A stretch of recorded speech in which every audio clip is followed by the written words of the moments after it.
Hey, hey, happy Friday. What's up, everyone? Welcome to my channel. Hey, Bonnie.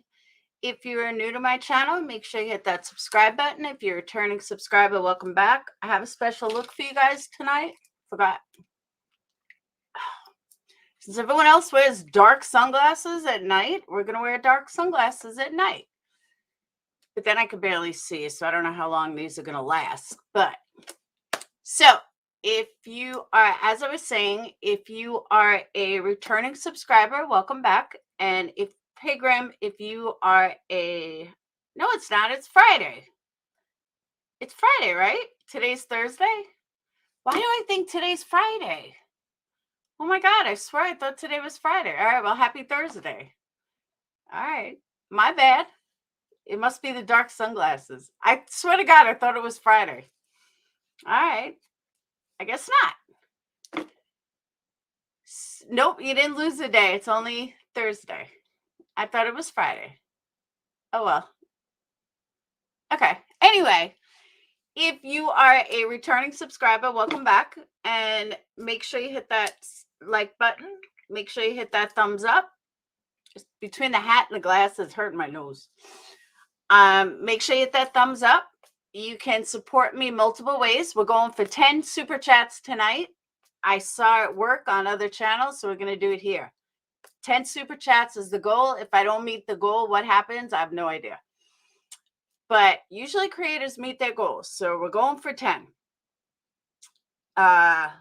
Also, if you want to join membership, you want to be cool, part of the coolest members around, then go ahead and hit membership. Mods will be dropping the link all night. You can go to my Instagram if you want to see candles. And what else? And you order your candles at energycandles.com. And if you want to be part of the coolest Patreon on YouTube, it's patreon.com/PURPLEXEDQT. So, all right, I can't wear these glasses. I don't know how people wear glasses.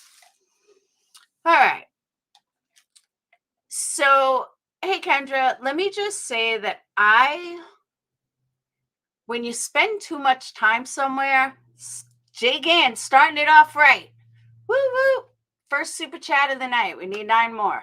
I'm the very best member to the best channel on YouTube. Hell yeah, East Coast. So, all right. Jay Can starting it off correctly. I almost choked. All right.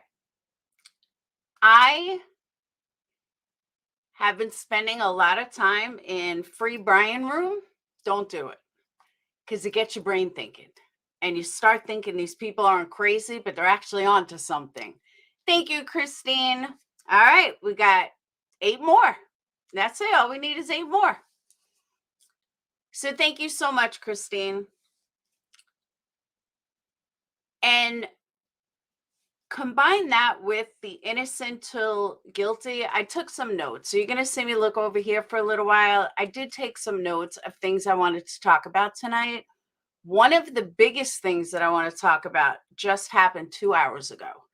And that is a gag order was extended to the families.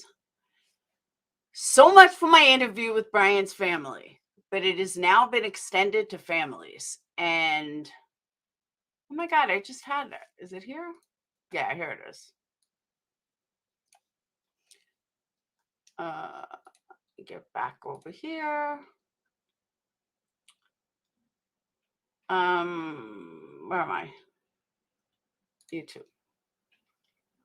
Dude, I just had like a total brain fart for a minute. Hold on.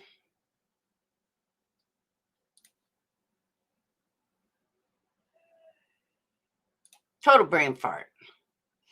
Thank you, East Coast Beauty. Woohoo! All right, well, you guys are coming in quick. Now we only need 7 more. Yeah, we got 3. 7 more. Woo woo. All right. Grim, yes and no. Yes, I agree with you that there has to be a reason, but it doesn't mean someone's guilty. I watched something today where this guy got off because of social media and someone that believed in him. Thank you, K Rocks. Woo woo, 6 more. 6 more. We're not even 20 minutes into the stream. So tomorrow we're going to go for 20. But many, many innocent people are in jail because of prosecutors, because of faulty planted evidence, because of a lot of reasons. So I try to take, I don't want to say the opposite side, but I try really hard to think logically when it comes to stuff like this and not automatically assume someone's guilty. Now, in my heart of hearts, do I think Brian did it? From what we've seen, from what evidence we've been given, most likely, yeah, the man's guilty as fuck. But putting myself in a juror's place, in a place that, as a YouTube creator, this is the best way I can explain it. As a YouTube creator, we have people from all over the world. One of you who lives out there could be on a jury. That crazy lady that called into Turkey show could be on a jury. Anybody could be on a jury. So I always want to put stuff out there that if I'll just Plurpy. If Plurpy was put on that jury, he would use critical thinking. He wouldn't automatically assume he's guilty because of what's been put out there. That's how innocent people go to jail. So I try to do a place where people are really innocent until they're proven guilty, if that makes sense. I hope that makes sense. I give you $30, Plurpy, if you're on a jury. If someone is innocent, they're not taking a deal. Not true either. Because in the way the world is today, if you don't take a plea, you can end up doing life. And the odds of getting something turned around once you're convicted are slim, very slim. That's why every time someone files habeas corpus, it usually gets thrown out. It usually gets dismissed. Like less than 1% of any case, all cases presented to, let's say, the Supreme Court gets annihilated. Nobody's looking at it. Kind of like custody fight. If you have custody currently, it's very hard to get that changed and to get that turned over. So what I'm saying is that I try to give a platform where we're not automatically assuming he's guilty, because he's not.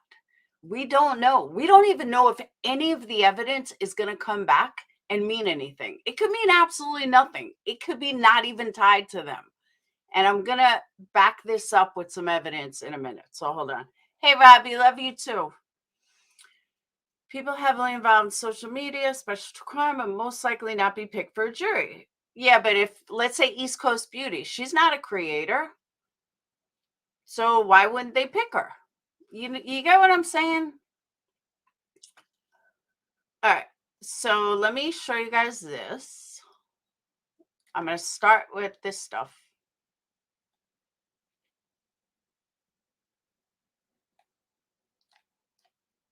Oh, Squirrel, I didn't even see you post. I just saw what you posted. StreamYard.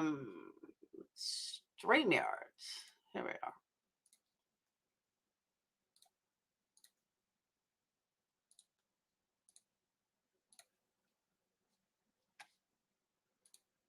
Well, new tonight in a Moscow murder case, a gag order put into place by a Latah County judge has been expanded. It now includes law enforcement and attorneys directly connected to the case. And new today, all attorneys representing families of the victims. These orders are usually issued to preserve the integrity of the case. The gag order was put in place the same day. Okay, I have a really, really dumb question. This looks nothing like Kaylee. I thought Kaylee had bright blue eyes. This girl has brown eyes. Correct me if I'm wrong. But doesn't Kaylee have big blue eyes? Or am I crazy? And I see they used a picture of Ethan from when he was like 10. But I could swear Kaylee had bright blue eyes. Am I wrong? Let me know if I'm wrong. Spokane for the 2022 year. There were 56 deaths in Spokane in 2021. DUIs account for more than half of fatal crashes, according to national data. Oh, that was it? That's all they were doing? No, that definitely looks like Ethan. You can tell it's Ethan. It's just a very, it's an old picture of Ethan, but let me check. I want to check something.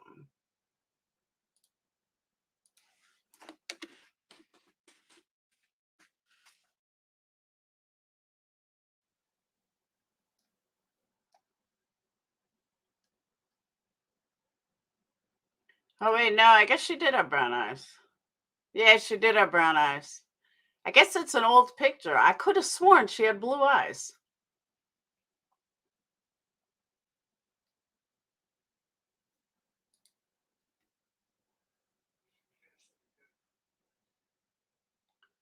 Oh, no, it's commercial.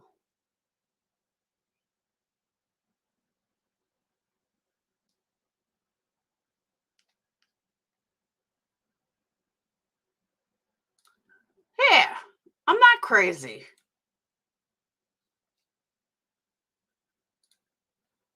She has blue eyes. Light blue eyes.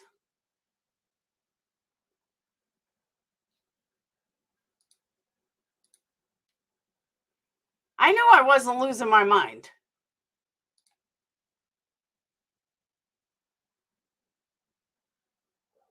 Now, could it be contacts? It could. But I knew I wasn't losing my mind. I knew she had very light eyes.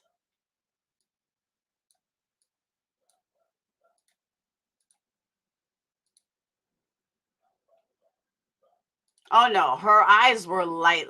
Now, again, it could be contacts. I'm not saying it's not contacts. I mean, I wear contacts. But I just knew I knew I saw her with very light eyes. No, that's not the dog that was skinned. Super light.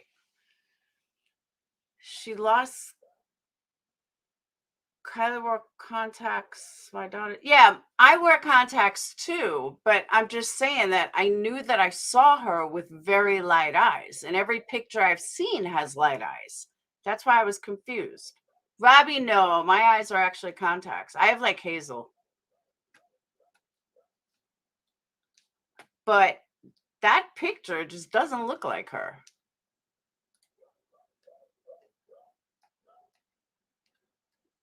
I'll play it again. Information tonight, 2022 was the deadliest year for deaths.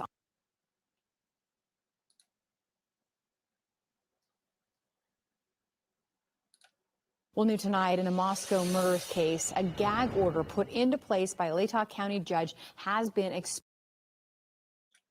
that just doesn't look like her at all. I don't get it. Why use a picture of her that doesn't even look like her? It's weird. Hiding under turtlenecks and overcoats don't encourage his catfish. Hey, I wear a turtleneck. I actually got cold. It was beautiful out today. I don't know. That just doesn't look like her to me. It really doesn't. I mean, I'm sure that it is her, but it just doesn't look like her. Oh, I'm sure it is when she was younger, but why are you using pictures of her and Ethan when they were like 12? I don't know. That just tipped me. But anyway, so the judge extended the order. I actually heard that he extended it to the families as well. But according to the video, no. But according to the article, the attorneys for the families of, oh, it's the attorneys for the families. All right. November will no longer be allowed to speak about the case publicly after the judge expanded an existing order on Wednesday.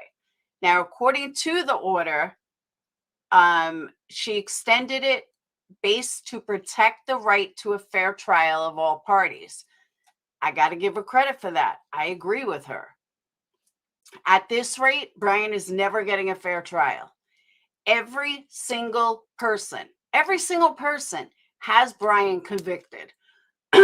We don't even have one shred of evidence back yet that really links him. Not one. But almost every single person on social media has this man convicted already. Why? Because the cops said so. The cops have lied to us every single step of the way. Every, for lack of a better way to say this, every Easter egg they drop to us, it's been bullshit. So why do we believe that just because they think that he may be the suspect? Going on that theory, let me ask you this. I thought about this earlier. They issued to go into Bryan's apartment on the 29th. They got everything they needed. What would be a logical reason why they then needed to get their dad's DNA, his dad's DNA? On the 29th, you went into his apartment. You had a search order for his apartment. Why would his dad's DNA be more important than his DNA? Why would you need his dad's DNA? You went into his apartment on the 29th. You would have a plethora, whatever the fuck you want to call it, a huge amount of Bryan's DNA. Why do you need his father's? The only logical reason that I can come up with is that none of that linked to them, the four of them. That's the only logical reason I can come up with. Why would they need his dad's DNA when they went into his house the day before? Why? Was there not enough DNA at his apartment of him? Now, you can say, well, maybe, just maybe, they couldn't get it back in time. How could they get their fathers back in time then? A day later. It doesn't add up. So that's what got me thinking. Because his database wasn't in a thing. Okay, J. Lord, that was initially. That's not on the 29th. They had the point of the DNA on the 29th. Correct me if I'm wrong, but I don't think I am. Back in the beginning, when they got his fingerprint or whatever at the scene of the crime, they had nothing to match it to. So they didn't know how to connect it because they didn't have it matched to anything. So they got the DNA from his dad per se. But you had DNA at his house. All you had to do was connect that DNA to the DNA at their apartment. Bing, connected. His father's DNA did not need to be taken because, again, you have the DNA from when it first started. Then you had the DNA from his apartment. If you connect those two, you don't need his father's DNA. The DNA at the apartment was maybe a day or two after the garbage incident, maybe 24 hours, something, but they arrested him on the 30th. That DNA was the 29th. They could have waited one more day. It wouldn't have changed it. They waited a month. So waiting one more day to get DNA back wouldn't have killed them.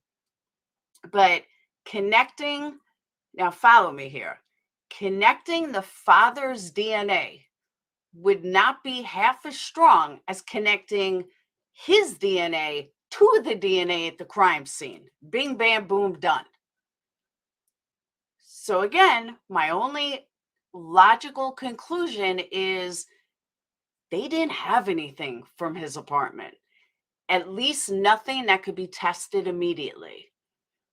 Because again, that was all done prior to his arrest. Probably around the same time as they were getting DNA from his dad. So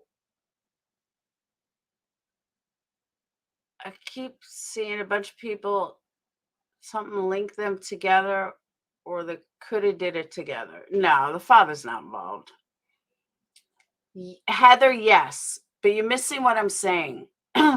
Exactly, Betty. But Heather, what I'm saying is they were following the dad. They didn't get the dad's DNA until roughly the 26th, 27th, 28th, somewhere around there. Because remember, they didn't get back until whatever day. That's another thing. The cops said the FBI was tracing them for 4 days, but then you find out FBI was tracing them longer than that. Well, which was it? Were they tracing them 4 days prior to the arrest, or was it longer than that? They just keep changing their story, which makes them sketchy in my eyes. So then you have the father's DNA, which was only within 2-3 days of maybe his DNA. They waited a month to arrest him.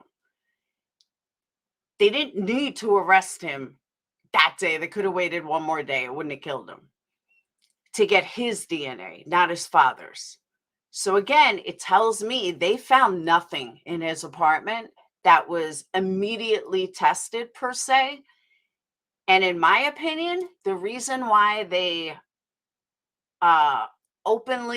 they unsealed the documents is because they want social media to do exactly what they're doing. And that is, he's guilty, guilty, guilty, guilty. Every big creator on YouTube, guilty, guilty, guilty. Banfield, Cuomo, Brian Enton, Nancy Grace, guilty, guilty, guilty, guilty. That's exactly, in my opinion, why they unsealed it. Because there's nothing in there at this point that they needed to hide it. But all of a sudden, it's unsealed. And they're telling you everything. They're giving you another bunch of Easter eggs to find. And it just seals the deal that Brian's guilty. Every news reporter, Brian's guilty. And I think it's pretty fucked up, really. I really do. Now, what are your guys' thoughts? I know I'm using Easter eggs because I can't think of a different term, but what do you guys think? That the DNA test against the fathers might not be accepted by the court.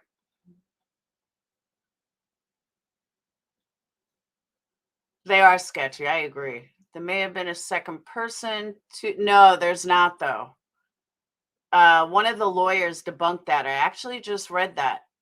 I just read that before I went live, that one of the lawyers, a big lawyer, had totally debunked that and said that that wording is totally normal. That wording is completely standard. Yeah, he did. He has said he's innocent.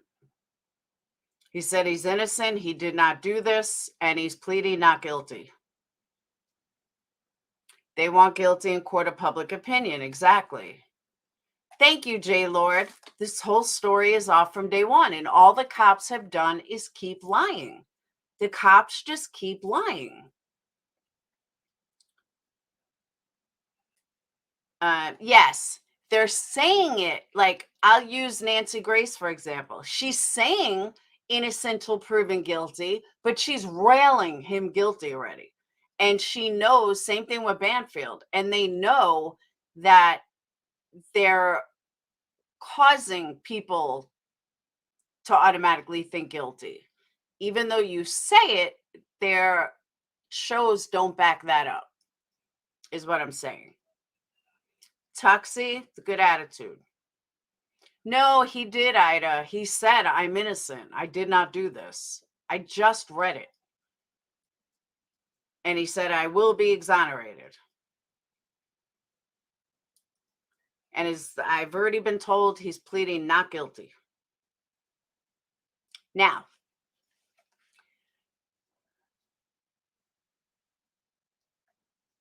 let me pull up. You're being programmed? Who's being programmed? This statement, did anyone else get arrested, is also something that John Wayne Gacy said. So could have been watching that. Could have been something out there. And that's another thing. All these rumors that people talking about, a lot of it's rumors. Most of it has never been said. Most of it is not even true. Most of it comes from some Facebook group that wants to say stuff. Don't believe what you hear. Don't even believe what you hear from the police, because they're full of shit too. Like I said, they've lied every single step of the way. There's nothing that they've come out with that has been 100% accurate. That's sketchy. I'm sorry, but that's sketchy. And everybody runs with rumors. Everybody runs with whatever they hear, and it's fucked up. Predictive programming. They want to rush to judgment. If he isn't the guy, they have a whole bigger problem for the university. But they can nail it on the guy anyway. Hey, Alabama, they can nail it on the guy anyway. All right. So here's another thing that people are talking about that I'm going to kind of squash with some, what's the word I'm looking for? Common sense. Hold on, before I get into this, is Banfield on now? Isn't she on at 9? Are we missing her? Because I can't miss my Banfield. I got to yell at her.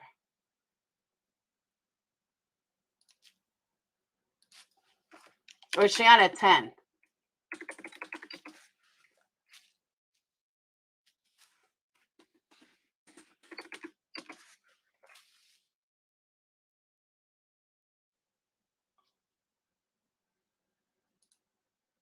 Hold on.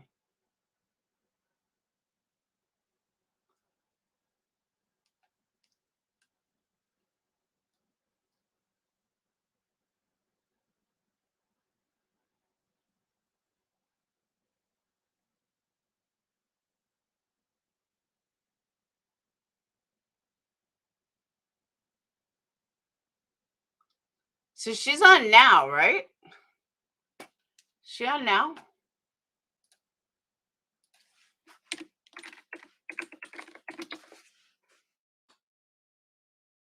She is on now. Who are tangential to the parties in this case, witnesses in this case, and a lot of people. So a tougher gag order was just issued in the last few hours, making it harder to get these details. Well, no matter. Steve Helling gets them anyway, and he joins me now. He is a senior reporter with People magazine, and he has a long history in doing crime and justice reporting, which is why he got this story. Steve, congratulations on your exclusive reporting. Really remarkable stuff. Walk me through what you found out. Well, yes.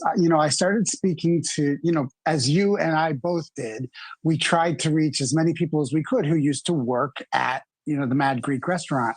And, very few people wanted to talk, but I did end up speaking to somebody who worked there until recently, who said that, yes, indeed, they did see Bryan Kohberger come there a couple of times, at least twice. And the only reason why he stood out was not because he was being creepy, not because he was doing anything weird, but he's such a strict vegan that he was requiring that he wanted to make sure that all of his food had not come in contact with animal products. So that's why he stood out, because he had a special request with his order. And yes, he was there. We don't know who waited on him. We don't know if that's where he met, a couple of the victims, but we know that he at least went there to eat a couple of times. And we know that Maddie and Xana Kernodle and And this is the kind of stuff I'm talking about. Just wait until this is over to commercial, and I'll show you why this means absolutely nothing. Danny Bogan were both servers at that restaurant. We can also say this, Steve's work is particularly good because many of the folks who work at the Mad Greek restaurant have met together and agreed as a unit not to speak to the press. They've also been asked by the police not to speak to the press. So the person that you spoke with was somebody who is just outside of that circle, who had just worked there and clearly still had this intelligence, but wasn't sort of bound by that that codified agreement that they all had together. But here's what's interesting. I think it was an aunt or an uncle or maybe a couple of aunts of Bryan who said many weeks ago that one of the strange personality traits that their nephew had was that he did not want to eat out of any pots that had once been used to even cook meat. So he had that tendency in the family in Pennsylvania that his vegan diet was so strict, he had to have new pots. They bought new pots and pans if he was going to be coming for dinner. So this kind of is in line with what this employee was telling you. Yeah, I mean, things start start lining up, and the more they line up, the clearer the picture gets. And so, yeah, that doesn't mean that that he was doing anything weird at this restaurant. It just stood out. Just, anybody who's waited tables, I did it in college. I still remember people who stood out because they had strange things. And that's what happened here. So I want to ask you about the messaging in just a moment, but I'm looking at your piece and I'm actually looking at the Reddit account at the same time that allegedly belongs to Bryan. If you do a lot of the side-by-side comparison, one of the Reddit accounts called Inside Looking, many have pointed to the fact that this appears to be Bryan, and that the person who goes under the handle Inside Looking insisted that M+X were the killer's targets. That would be Maddie and Xana, who both worked at the Mad Greek restaurant. So once again, the pieces start to line up. Back to the Mad Greek, what was it that he was ordering there? Because you never know. There could be a small detail that speaks volumes. He was a vegan, and they are one of very few restaurants in the area that serve vegan food. And from what everybody says, it's the best place if you're a vegan. So he was getting vegan pizza. He could order and customize the pizza that he wanted with vegan ingredients, and that's what he wanted, and that's why he went there. Do we know at this point from your source whether Maddie and Xana had any contact with him? Were they servers for his table? Were they behind the counter when he ordered? Do we know if there was any actual connection made? We don't know any specific connection, but if you've ever seen this restaurant, this isn't a huge restaurant. This isn't a cheesecake factory where there's a whole bunch of people around, so. Now, if that turns out to be true, that the inside person on Reddit was him and that Maddie and Xana were the targets, then that completely wipes out another thing the cops lied about. Kaylee having a stalker means nothing. And everything that's been brought to the public in the beginning, again by the cops, is all a lie. So, yeah, keep believing them. The chances are that there was some sort of at least incidental contact between them, or at least he would have noticed them. He could certainly see them without question. Whether he stood out as a customer that was noteworthy, that's a whole other, other story. Okay, and then what about video? Because my assumption would be that that's a commercial district, and there would be some kind of surveillance video. Do we have any idea if the police saw him on video going in and out of that restaurant? We know that police have asked, and they haven't just asked the Mad Greek. They've asked all the restaurants, all the bars, all the businesses around the area, please give us whatever surveillance video you've got. The problem is, by the time they were doing that, this was, long enough past that a lot of this footage isn't going to be available. At some point, the footage that you have from your cameras is gone. But, they've asked everybody. And, from what I understand, that's, certainly a thread that they're pulling at to see, can they see him ever going in there? Can they see him sitting at a restaurant outside next to it, staring, entrances, exits, that type of thing? And that's what the cops are looking for. Well, let's hope. I mean, everybody has different, buffers and zones that, that self-delete after a certain period of time. Let's just hope that the Mad Greek had something, or someone was trained on the Mad Greek. Okay, I got to get this messaging on Instagram, the story that you've also broken. It's been a very busy week for you and in People Magazine. So I see that not only do you know that he did these messages, but you know what the messages said. Well, they weren't anything, and that's the interesting thing. These weren't, angry messages. These weren't even sexual messages. These were just him saying, hey, and then when she didn't respond, saying, hey, again and again and again. He never expressed any sort of anger, why aren't you responding to me, or you stuck up B word or anything. That's not what he was doing. He was just trying to make some sort of contact. And it's unclear whether she ever saw those. She certainly didn't respond. Yeah, the hey, how are yous look pretty bland. And there's that message request folder. I never look at mine. I barely ever get to my messages at all. And those are from the people who I follow. So that could easily be missed. And I just want to be clear before I let you go. So we know through People's reporting that from the account that was deleted, I think in October, he followed all 3 of the female victims. And we only know that he messaged one of them, but we don't know which one of the victims he messaged. I mean, we don't. The police certainly do. But and the cops are, for various reasons, they decided that all this information. If he saw the messages, wouldn't he know who it went to? Just saying. It shouldn't be out there. Boy, did they. You and I have our work cut out for us with that new gag order. Steve Helling, and look at you got that material anyway. Good for you. Congratulations. Steve Helling, one of the top senior crime reporters in the country, in the world, I will say, but also senior crime reporter at People. I'll see you soon. Thank you, sir. Thank you. All right. There's something else that happened. You may have heard of this. You may not have heard of all of it, but I want to make sure you know it because it's really critical to the case. You saw on December 30th, when we were broadcasting live, all of a sudden the police, they raided Brian's apartment, but we weren't allowed to know what was taken or what they'd actually put on the warrant, what they were looking for. And now look at that, we do.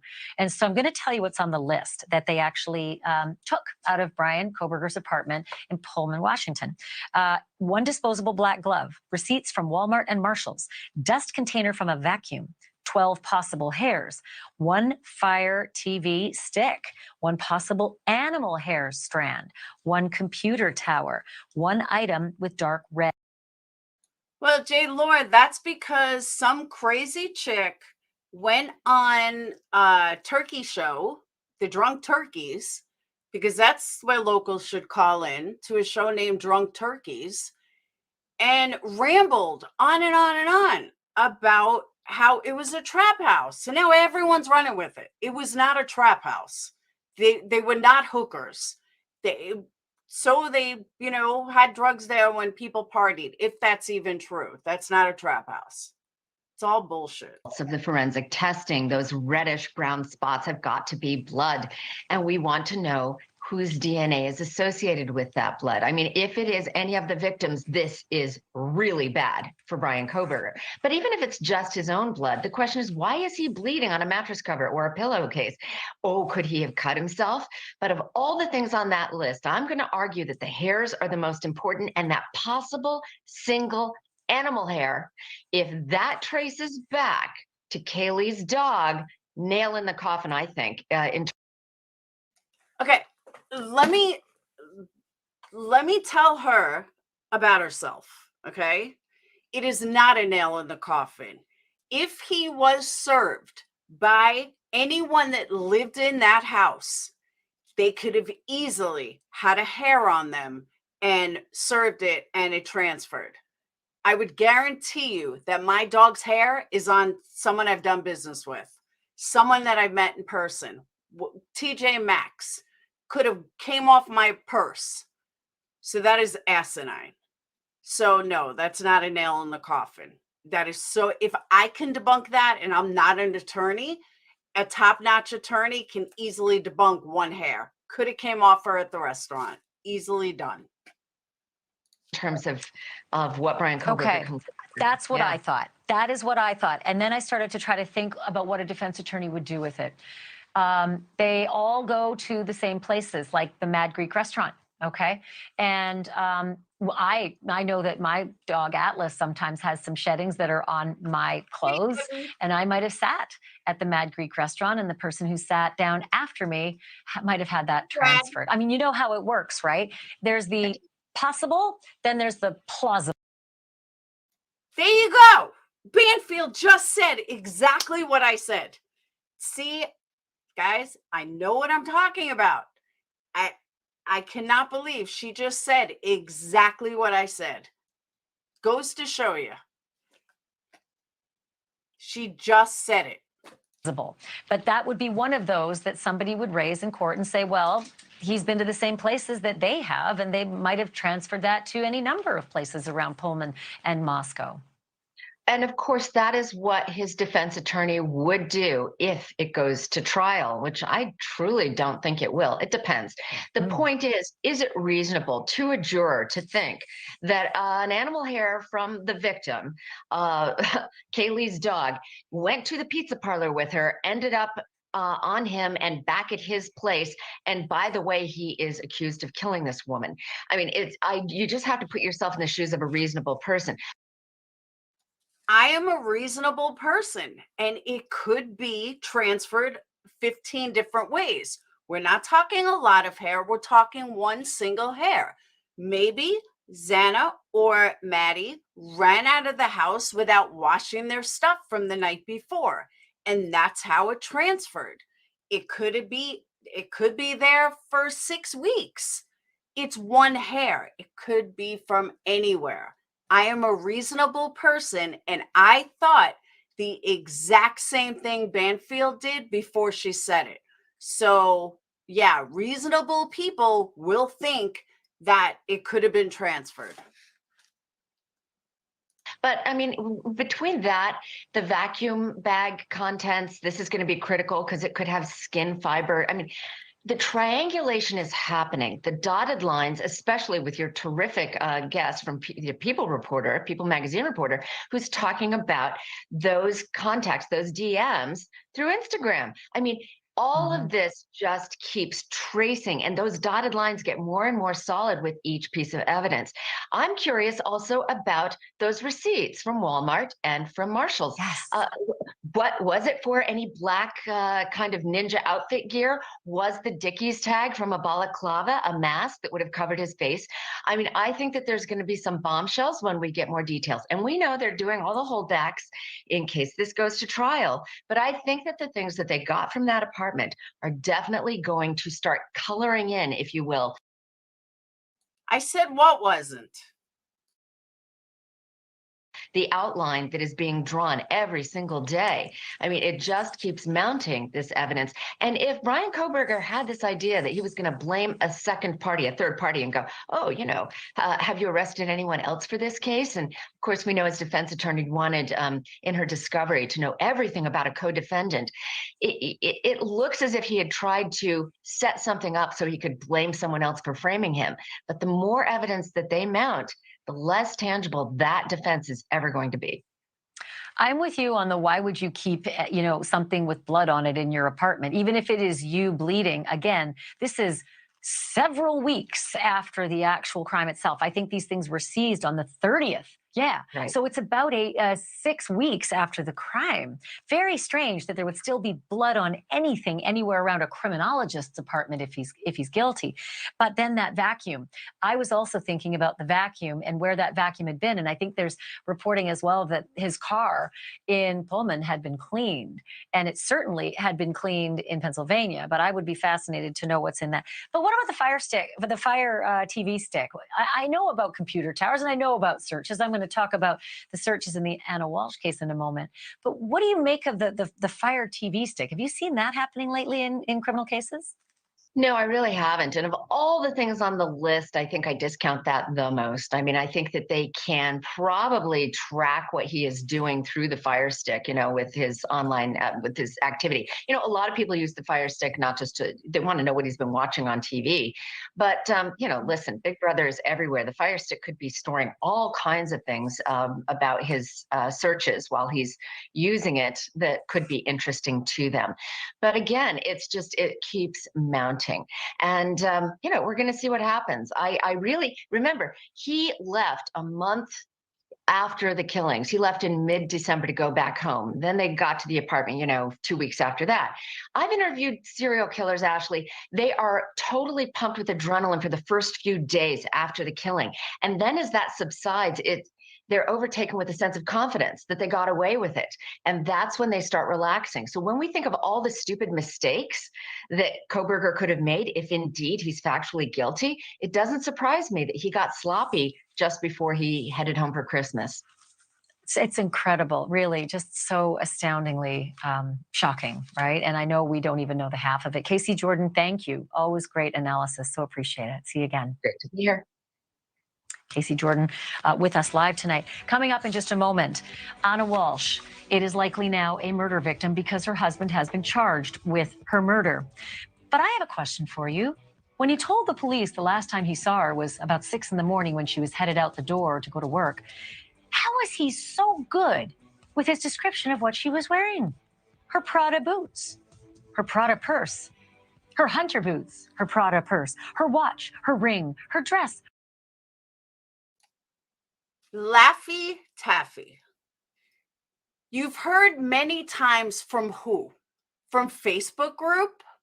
Tell me who the many times you heard it from, and from what reliable source did they say that these 4 or 5 girls who were in their senior year were the next Scarface?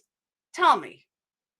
They were the next Kingpins. They were the Godfather. They were fucking college kids. Give me a break. Like, for real. But you are the type of person that would probably believe anything you hear in a Facebook group and make it real. Because one person says it, then another person runs with it, then another person runs with it. Then before you know it, people are coming to us as creators. Did you hear this? Did you hear that? Did you hear this? I can assure you 99.9% of what is written in Facebook is bullshit. And I'm sorry that you're not smart enough to know that. Maybe you should go find a different stream where you can, people like to hear all the conspiracy and they'll be like, oh, really? Wow, let's put that out there now. This is not the stream for that. Come with a reliable source or don't come at all. That's all. Straight out of college sorority girl. Exactly.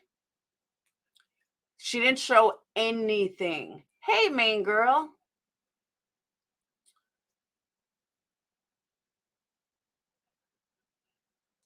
I told Adam everything. Didn't we know what that had to do with? Didn't we figure? Am I wrong? I remember talking about it. Oh, it was a taxi driver that said the neighborhood is known for drugs. Then it turned into that house was known for drugs. Okay. Do you know, for those of you that may not know, do you know what would happen to a drug house right off a college campus with sorority girls? Do you even realize what the penalties would be? I highly doubt they're running this drug house that everyone knew about, but campus security didn't know about it. They never searched them. They never kicked them off campus. They never arrested them. Not one of them has an arrest record, but everybody knew it was a trap house. We saw cops. Let's back up a little. We saw cops literally ticket innocent freshmen who just drank on college campus, fine them $500 a piece for being drunk. And they weren't even bothering anybody. They weren't even doing anything to anybody. So a reasonable person would think that if they were running this big trap house that everyone in the neighborhood knew about and everyone in the neighborhood talked about it, don't you think the cops would know and one of them would have been arrested? They would have been thrown out of school, something. Let's use some common sense here. Stop listening to the Bettys of the world and use some common sense. Plain and simple. All right. Nobody even has a drug use reputation. Exactly. Thank you, Mama Bear. As far as the Adam thing was that Kaylee wanted to get back together with Jack. Yeah, I just read that. There's already a big story because someone called in and claimed they're local with this rambling ass story. So now everyone's running with it. Everyone is running with it, that it must be a trap house. Just use a little common sense. Just a little common sense. And think to yourself, after what we saw the cops ticket for, don't you think the cops would have arrested them or ticketed them or something? What do you think? Is there 3 girls, 5 girls, whatever? They wouldn't have gotten thrown out of school? Oh, yeah, they would. They're going to ticket people $500 apiece for alcohol. Think about how many tickets they would have if they were running drugs in and out of there. All it takes is 5 minutes of common sense. And you'd say, yeah, that doesn't add up. Nope, she's wrong. That doesn't even add up. Look at what the cops did with these freshmen. Just a little bit of common sense. Creator support. Thank you, Lulu. It's ridiculous. Just a tiny bit of common sense proves that it didn't happen. I did hear. I played it the other night. Hey, Glory. College kids experiment, but saying it was a trap house is cringe. I agree. Totally agree. It's ridiculous. Her black jacket did the DNA. There was tissue. Well, now I want to know if that's more important than blood. Because if the blood matches, DNA is important, but tissue could be closer to finding. Thank you, Mama Bear. We're 5 away. 5 away from meeting goal. We're halfway there. At least a small part of a body. And then there's the Walsh's Volvo. On January 3rd, surveillance caught that Volvo in the communities of Abington and Brockton at 3 different apartments. 3 apartments where there were dumpsters. And they say a figure sure looking like Brian was heaving very heavy bags of garbage into those dumpsters. On January 4th, police see the Volvo at the house. The seats are down and there's muddy plastic footliners in the Volvo. When they come back on January 5th to the house, they take a look at that Volvo again. All right, this is a repeat. I mean, it's not a repeat of the show, but this Ann stuff, we already know they're never going to find her. I'm not really sure why they're still giving this guy attention, because they're never going to find her. They already know the dumpsters that she was dumped into go to an incinerator. So they're never going to find her. Thank you, Supergirl. We got 4 left. Woo, woo. 3 left? Yeah, 4 left. 4 left. Thank you, Supergirl. Super chat train. Woo, woo. And guess what? Seats are still down, but the liners are gone. And when they ask him about those liners, he says, I threw them out. January 8th, he's arrested for misleading the police.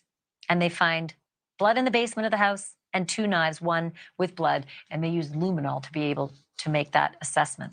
In the trash bags, they found slippers, rags, tape, medical Tyvek suit, hatchet, hacksaw, cutting shears, a towel, Anna's Hunter boots, Anna's Prada handbag, Anna's necklace, a piece of it. Now, this guy's guilty as fuck. I don't even need, I've heard enough evidence. He is guilty beyond guilty. He butchered his wife for no apparent reason. But they don't have any of that on Brian. Thank you, Debbie. Woo, woo. 3 left. 3 more and we hit gold. it anyway, and her COVID vaccine card. So hold on. Brian gave them a description that groggy morning when she was headed off to work at 6 a.m. that she was wearing hunter boots, she had a Prada handbag, a dress, and a black jacket. How on earth do you make that kind of observation at 6 a.m.? For that, Casey Jordan needs to come back and explain one to me. Because I got to be honest with you, when I leave on a business trip at 6 a.m., I'm lucky if I get a kiss. When my husband leaves on a business trip at 6 a.m., I'm lucky if I even remember he left. Isn't that pretty strong evidence, Casey Jordan? He remembered everything she was wearing and what she was carrying and the kind of boots she had on. It is. And everything, I mean, between the Google searches and the bloody knife and the hacksaw, and I mean, come on, it's as if she had the driver's license in her pocket. She had her COVID card with her name on it, her necklace, everything found together. And as you said, Ashley, the tissue is really important. We're not just talking about blood evidence, because someone can cut themselves innocently and bleed, but no one bleeds tissue, which is your interior muscles and organs. So the idea that this stuff was on a hacksaw, and we have the blood on the knife. I mean, think of it as just a scaffold to a structure that this prosecutor, I found it very compelling how she went through every single thing. But what you say, Ashley, is very important. How do we prove premeditation? And all of those 20 searches, how do you get rid of the dead body and how do you decompose? Come on, that dude is guilty as a day is long. I mean, come on. I feel horrible. I want to know how she actually died, but I mean, the way he cut her up, and oh my God, I can't even imagine. Like, this is the mother of your child, your children. Like, what the fuck is wrong with you? For a man. In fact, because you brought that up, coming up right after the break, that's what I'm going to dig into. Casey Jordan, thank you. Thank you for bringing that up and giving me the natural tease to what I want to ask about next, because what Casey just said is first-degree murder. How do you get to first-degree murder? Because that's life, no parole. Second-degree murder, you can get out in 15. Thank you, Rock Jam. Woo woo. Two left, and then we hit go. Really be out and be able to parent the kids? You won't believe what you're about to hear next. He definitely gets the stupidest criminal award, no doubt. He did every single thing wrong and thought he would get away with it. But I guess he didn't care. I guess spending the rest of his life in jail, never seeing his kids again, was better than getting a job and being divorced. It's fucking weird. Sad part is he could have got it for alimony. Thank you, Kim. Woo, woo. One left. Is that two left or one left? 5, 4, 3, 2. Two left. Woo, woo. Once we hit goal, I'll play the whole song.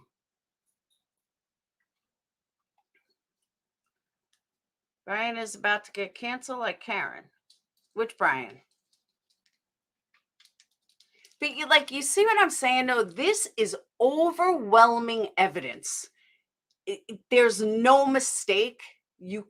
There's nothing a defense can say that can dispute everything they have on this guy, from his Google searches to the tissue on the hacksaw to just everything. Why would you look up decomposing a body? Like, from a defense standpoint, you can't dispute $450 worth of cleaning. Why'd you buy brand new carpets? Like, obvious stuff that a reasonable person would say is obvious. That's what I think of when I think of this guy. But I don't feel that way with the other Brian. There's too many things that can be punched out. He wasn't this obvious. If he was this obvious, hang him. We're not there yet. That's all I'm saying. Thank you, Rich. Woo, woo. One more. We need one more. Now, you got to hear what I got to say, Rich, first. You can't leave. Guilty, guilty, ready to stop listening, but not to your show. QT named Brian, many recent killers. I know. It's weird. First it was Chris. Then now it's Brian. But then again, we need one more for the super chat song. But Betty, the thing is, though, it's been 6 weeks. That's why I don't think the blood, unless he didn't see it. But I can't, for some reason, I don't think the blood is his. I really don't. I mean, I don't think the blood is going to connect to them, because why would he keep it? Why would he keep it in his apartment? Because it would have happened during the first few days. Like, it would have happened on the first night. Woo, woo. Thank you, Mickey. All right. Now you guys get super chat song.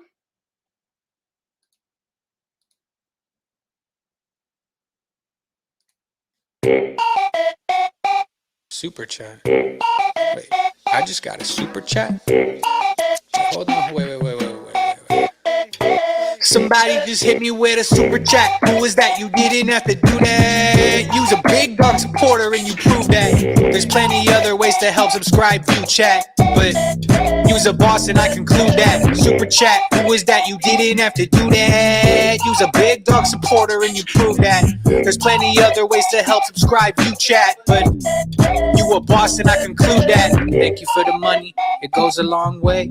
It helps me run the channel, so you get all my thanks. Just bought me lunch to get me through the day. I appreciate the love and I hope I can repay you for the super chat. Who is that? You didn't have to do that.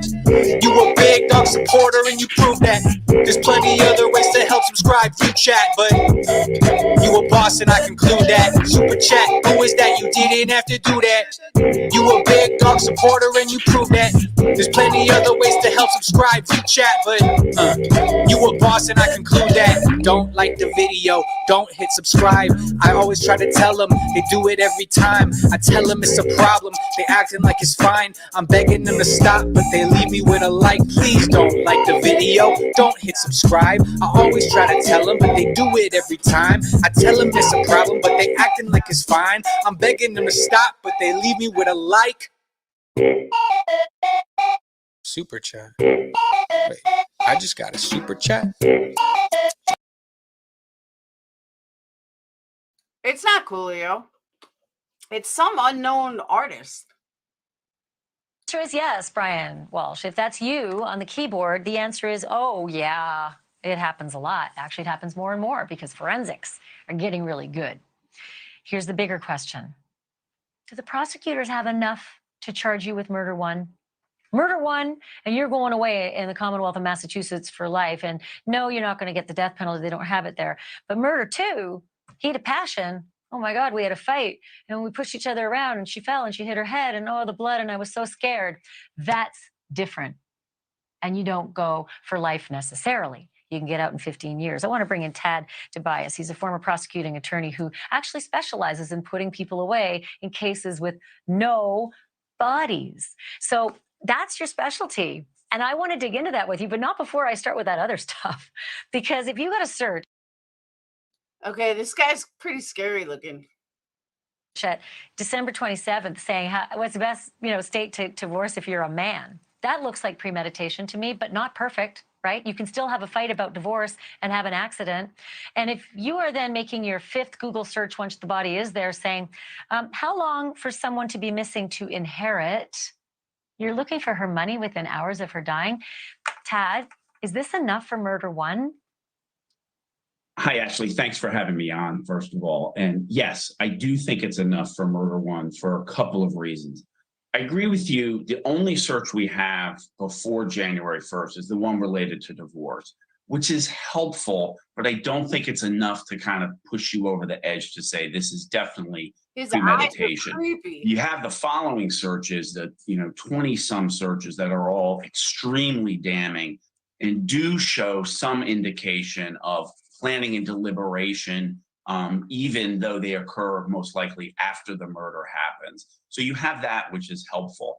But also, under Massachusetts law, first-degree murder is premeditation, which you touched on. It's felony murder, which I don't think we have here. That is a murder committed during the commission.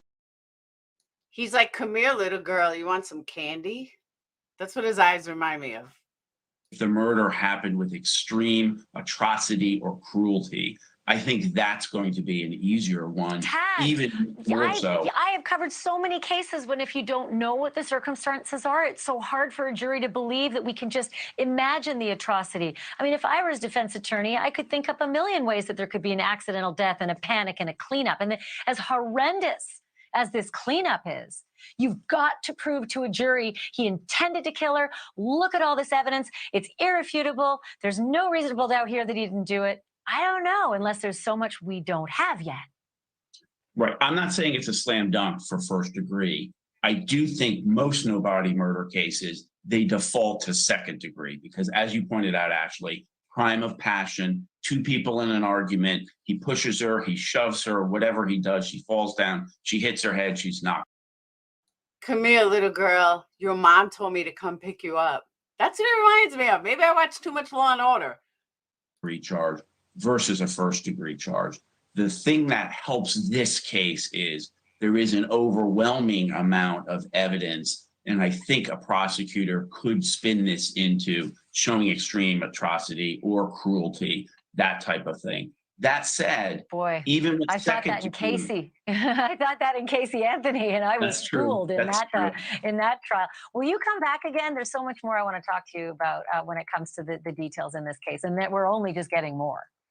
Absolutely. Thanks for having me. All right, Tad Tobias, great to have you. Thank you for that. Well, I have another case. I told you this was a super busy week for crime and justice, and it involves this A-list actor, Alec Baldwin. You see what it says on the bottom of your screen, prison time? I'm not talking just a little, I'm talking 5 years, because what the DA decided in this case, the charge that she's leveling against Alec Baldwin, it actually runs 5 years. That's a long time. Is it fair? Wasn't he only just doing his job? You're going to be the judge in a moment when you hear some of the other facts.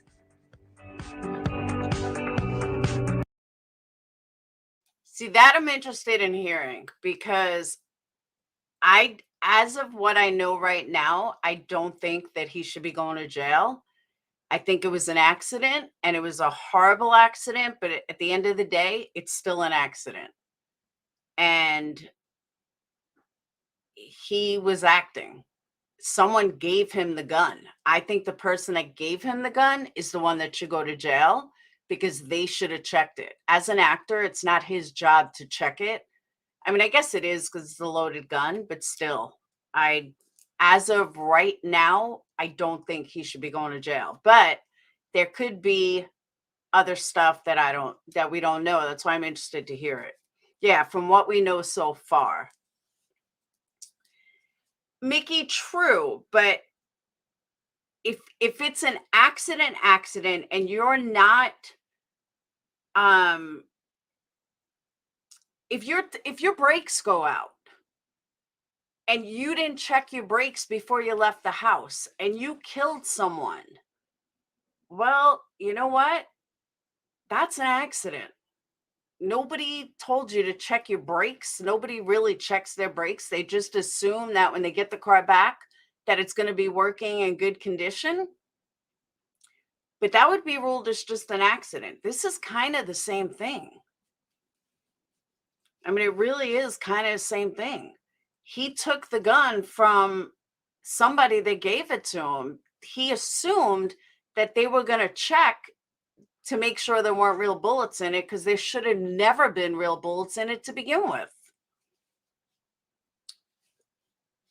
I don't remember the truck driver. Manslaughter on the director, exactly.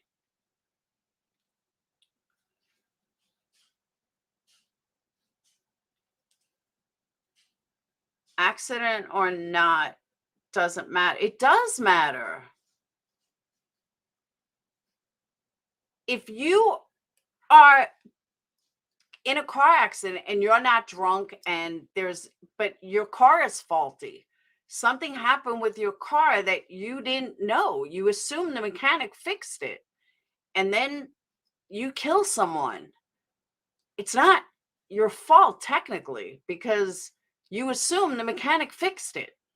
He assumed the person giving him the gun knew that there weren't real guns in it, real bullets in it. I mean, think about it. How long has Baldwin been an actor? How many times have they brought guns on the set? Tons. Why would he think this time would be any different? It's not like he was a new actor. It's not like he was somebody new that didn't know. He's been in acting a long time. He's dealt with many of these scenes, action scenes. Stunt people die because somebody fucks up. Those people don't go to jail. I don't know. I just think it's weird.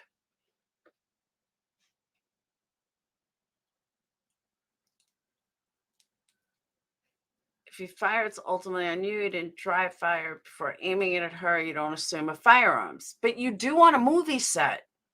He's been around a long time. The armory was supposed to clear all weapons. It should not have let other guys. Yeah, why was there even a loaded gun on a movie set? Oh, I think it's going to be a big trial case too. Why he pointed at her, I don't know.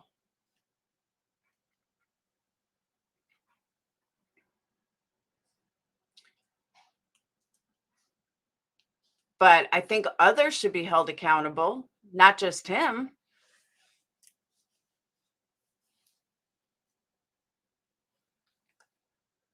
He got old. When I was shooting guns and stuff, I've never seen a theatrical flash round where the material went through someone's armpit, came out their body, and hit somebody else in the shoulder. Yeah. I'm wondering if your department is prepared to go find out what comes out of his shoulder surgically. Is that a live round? That's what we are actually looking at. Is that a live? Because it doesn't make any sense otherwise. Yeah. It hits her in the armpit, comes out her shoulder, goes into his shoulder, and he just told me on the phone, I talked to Joe. He said, they showed me the x-ray, and the shape of the thing in my shoulder is the shape of a bullet. Now, all the rounds, I was told, you need to verify, I think this is important, they take the gun, they empty it, and all the rounds that are in there were either dummy rounds, no flash, cold rounds, or rounds with a flash. In the rehearsal, there should have been nothing. It should have been a cold gun with no rounds inside or dummy rounds, cosmetic rounds, no flash. I take the gun out slowly, I turn, I cock the pistol, bang, it goes off, she hits the ground, she goes down. He goes down, screaming. Did you hear that? That was important. That was Alec Baldwin talking to the police after Helena Hutchins was killed on his movie set. It should have been a cold gun with no rounds inside or dummy rounds, cosmetic rounds. That's what the actor believed. That's what the actor believed when someone said cold gun and handed it to him. And yet, he is being charged with 2 counts of involuntary manslaughter in the death of Helena Hutchins. The first one could get him 18 months. The second one could actually get him 5 years because there's a firearm enhancement to it. It's a little confusing, I get it, and that's why we call Gloria Allred, because she knows her way around a court. She actually is an attorney representing Mamie Mitchell, who's the script supervisor in this particular case. And the script supervisor was standing right there beside the director, beside the cinematographer, when Helena Hutchins was killed. Gloria, help me understand this. I think a lot of people say, well, how can you be charged with 2 of the same charge? And why is one of them more serious and one could put him away for 5? And which one's he likely or unlikely to actually prevail in? It's hard to say at this point which one, if either, would prevail. That's, of course, the job of the prosecutor to prove guilt beyond a reasonable doubt. In the second one, some people might be confused because, if you want to put it up again, but it says, you know, that use of a firearm, paraphrasing, lawfully. How could it be lawfully? He's charged, he could be found to have committed a crime unlawfully, or lawfully without due caution and circumspection with a firearm. So that's, you know, obviously the more serious one. And it is possible to do that. And that is what is alleged. And I'll tell you what, Gloria, so many people dissecting this case, you could debate it for hours. The guy's an actor. His head is in the script. He is handed a gun. He hears somebody yell cold gun. He's got a second person who's already, you know, got the job of making sure the gun is safe, an armorer.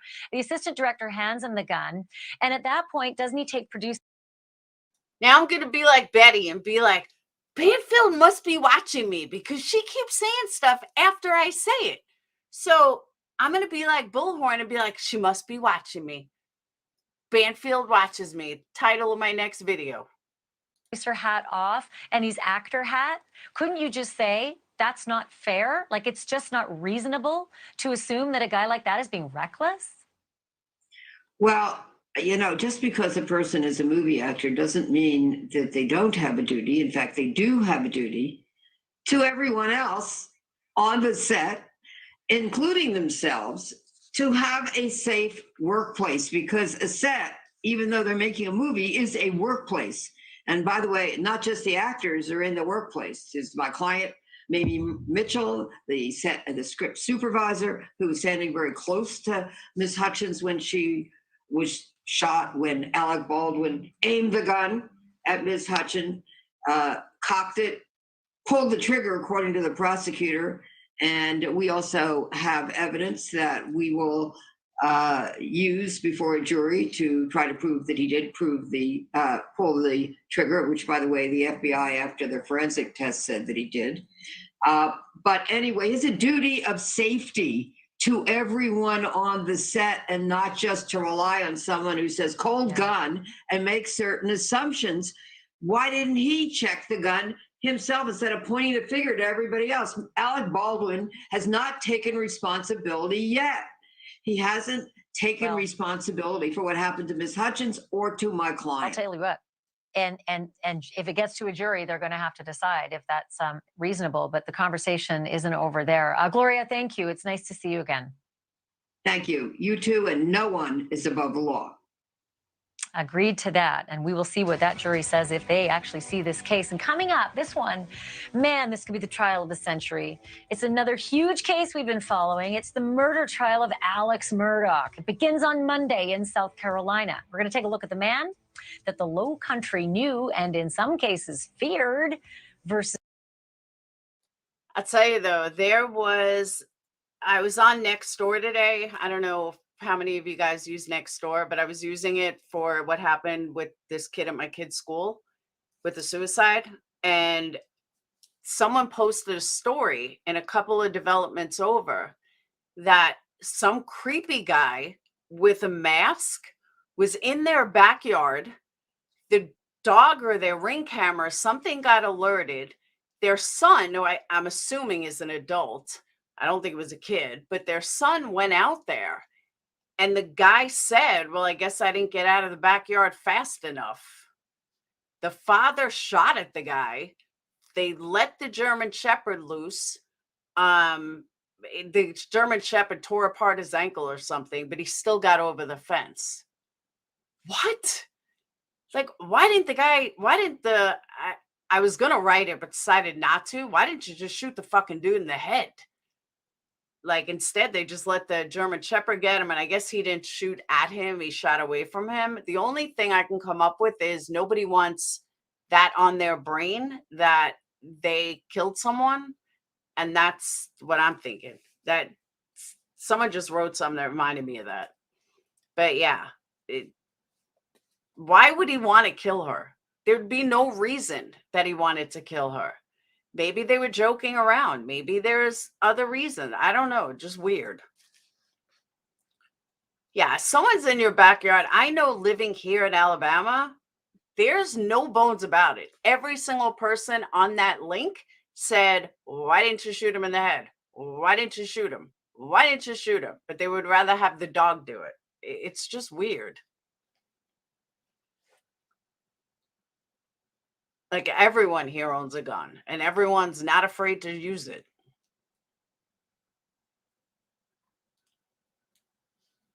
Yeah, shoot him in the head. But I'm just saying, like, this guy who was in their backyard wearing a mask actually said to the son something like, I guess I didn't get out fast enough, after the German Shepherd would, like, was going at his leg. It's fucking weird. You would have sent the dog first too. Well, they did both. They shot, not at him, but they shot, and then they let the dog go get him. The guy still got over the fence. It's just crazy. But I don't know why Alec Baldwin pointed the gun at her. I have no idea. It's weird though. But all right, let's get back to what I was doing originally. All right. So I did some research. First thing, see, all right, fishing for the truth. But not everybody does that. Not everybody thinks as an actor, well, let me check the gun. You automatically assume you're not going to have a loaded gun with real. Now, why he pointed at someone, I have no idea. They were practicing. Yeah, but he killed the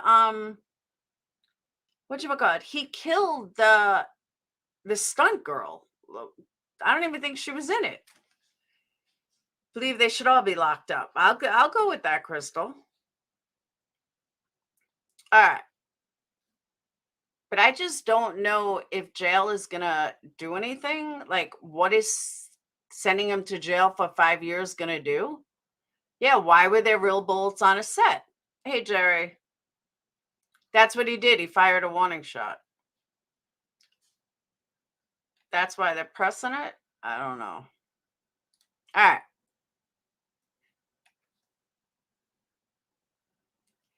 In Pullman, Washington. Okay. Let's say Brian wanted a pizza.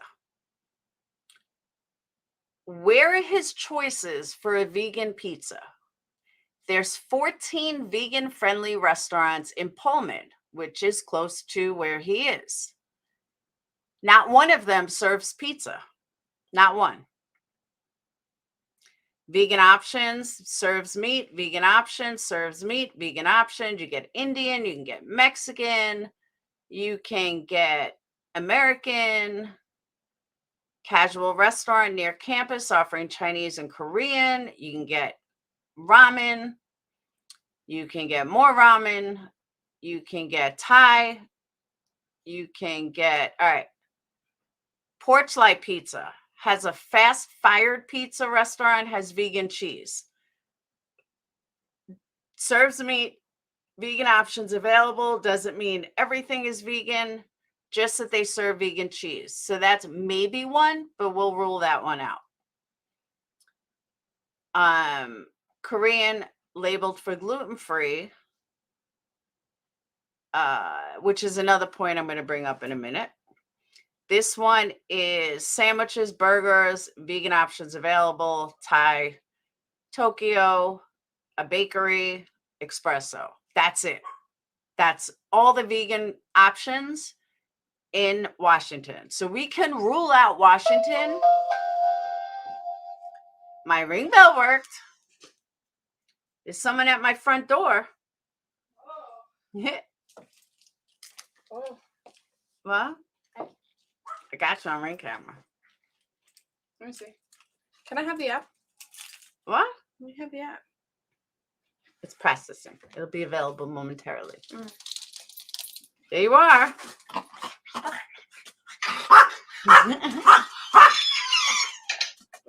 I gotcha. Person detected. Grab him. Come on, baby. Grab him.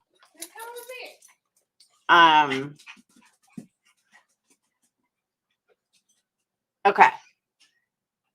So, hey, K-Rocks. So, Daniel, it's one of the first things I said.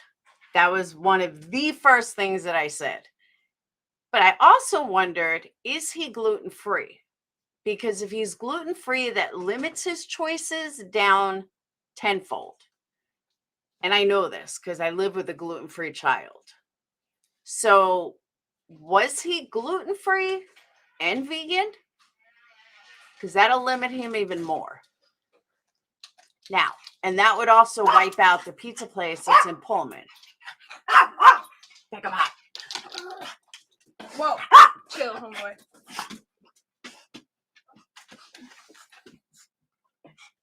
What? What do you want? Nothing. All right. Now, them twins are 18 now. Tell me about it, Southern Gal.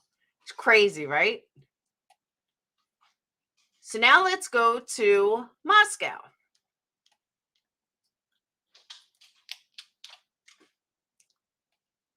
Same thing. Serves meat, vegan options available. You have toast. You have Indian food, you have Mexican food, now you have the Mad Greek.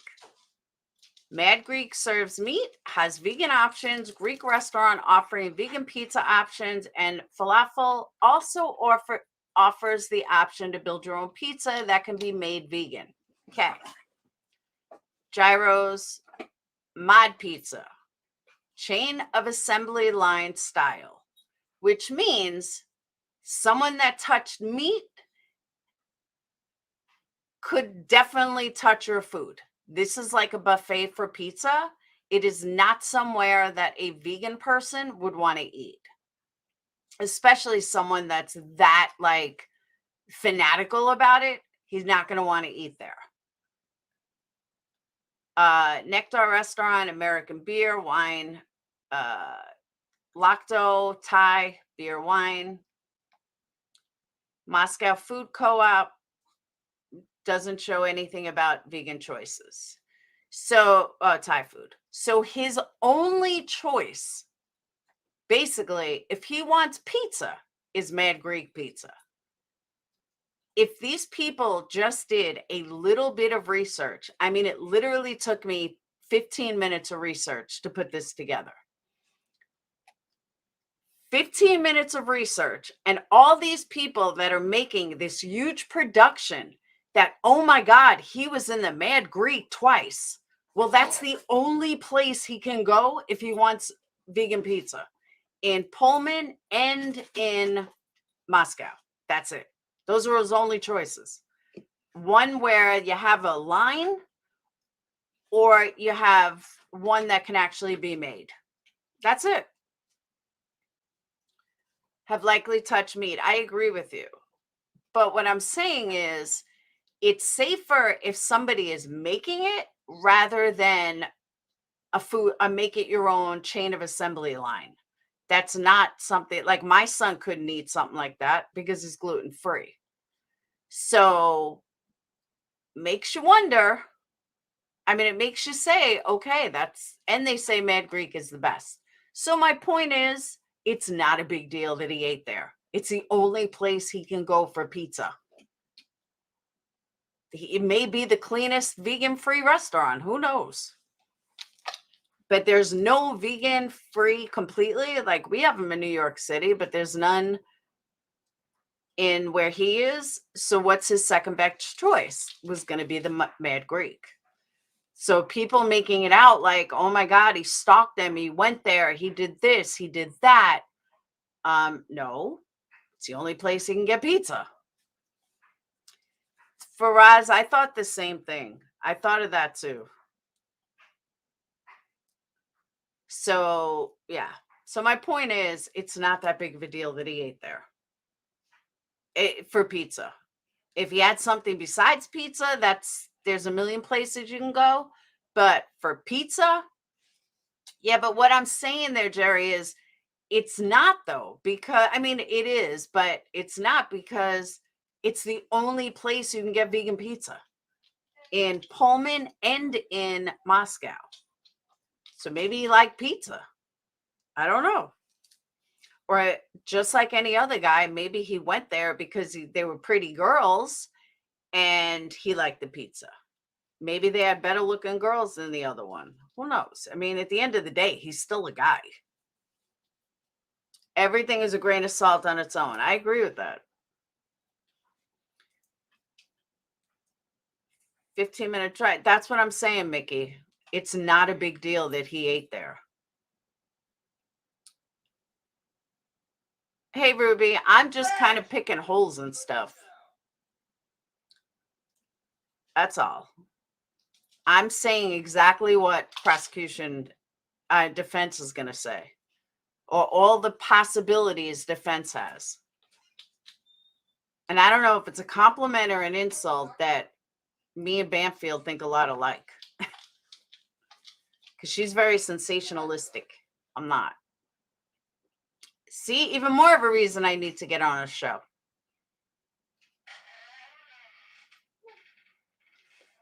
Other thing I want to talk about. Hold on. What? Stop. Stop. What? Stop. Stop. Stop.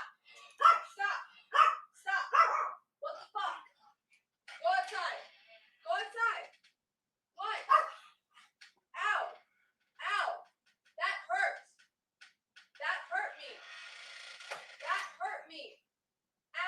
Innocent proven guilty, absolutely.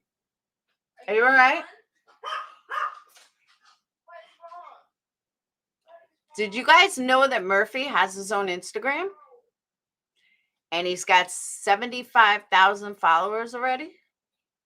How cute is he?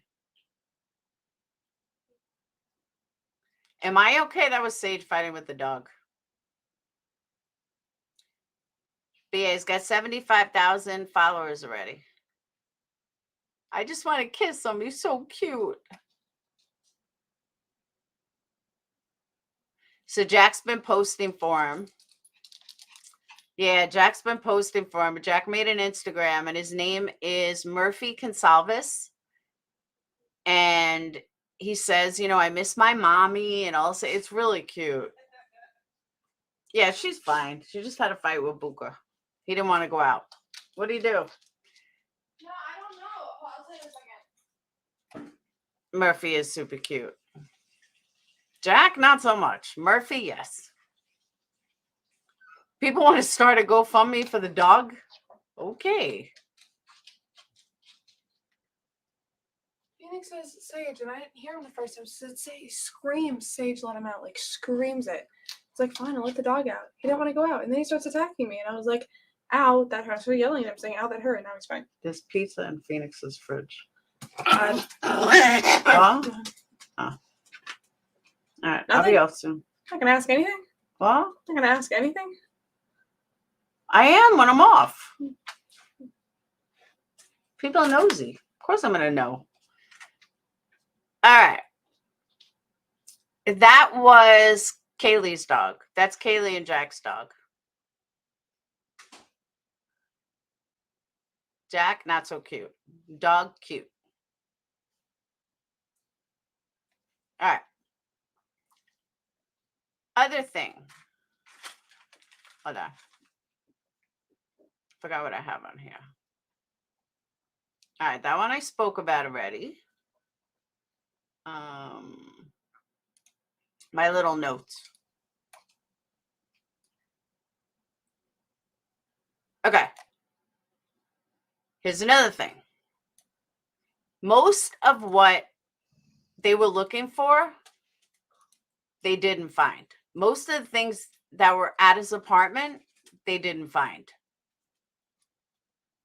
Based on the paperwork that we saw, investigators were also given permission to search for any materials showing an interest in planning of murder, violent assault, stabbing, and/or cutting of people. They found nothing. The warrant also asked officers to look for any materials showing details of the house where the students were murdered, any items such as ledgers, papers, lists, books, notes, letters, calendars, address books, contact lists, diaries, tapes, photographs, videos, emails, text messages, social media posts, messages. Additionally, it gave permission for officers to seize electronic and digital devices such as cell phones, computer towers, laptops, tablets, external hard drives, and other data storage devices. But many items that investigators were looking for were never found, including clothing, the knife allegedly used in the stabbings. They didn't find most of the stuff they were looking for, like for real. And all the main stuff, they didn't find. Now, could they have found it and they're not telling us? Absolutely. That absolutely could happen. But I don't know. 3, this is a thought-provoking question. Why would Brian be dumb enough to leave blood on his mattress and not clean it off, or a pillow? Why would Brian be dumb enough to do that 6 weeks later? That's what I want to know. No, they did not find a lot of stuff. They found almost nothing. Now, we don't know what's on his computer, but they virtually found almost nothing. I'm not impressed with what they found, unless it ties together. If it ties together, then it's impressive. If he went to Walmart and bought a pair of underwear, I'm not impressed. It only works if it connects. If it doesn't connect, they got nothing. That I am too, Krugs. I'm very curious to know what's on his computer, because all of this stuff can be on his computer. We don't know. But I go back to, if they had stuff on his computer, if they had all this stuff that they have already, then why would they need his father's DNA? That's what I keep coming back to. Why would they need his father's DNA? No, I think the knife, didn't some guy show the knife that he said that he's the one that sold him the knife, if I'm not mistaken? I think some people saying they don't think there'll be a trial. I do. Come here. Come here. Come here. Come here. Come here, dum-dum. Come here. Show that you're cute as Murphy. Seen a guy selling it on Facebook. I'm telling you, Buka, I don't know what his problem is. Yeah, but if someone thinks that they're smart enough to get away with it, little Susie, here's my question. Why would you leave a blood stain? That's, all these things are sketchy to me. You know, there, if you think you're going to get away with it, then why leave obvious evidence behind? Doesn't make sense. It really doesn't.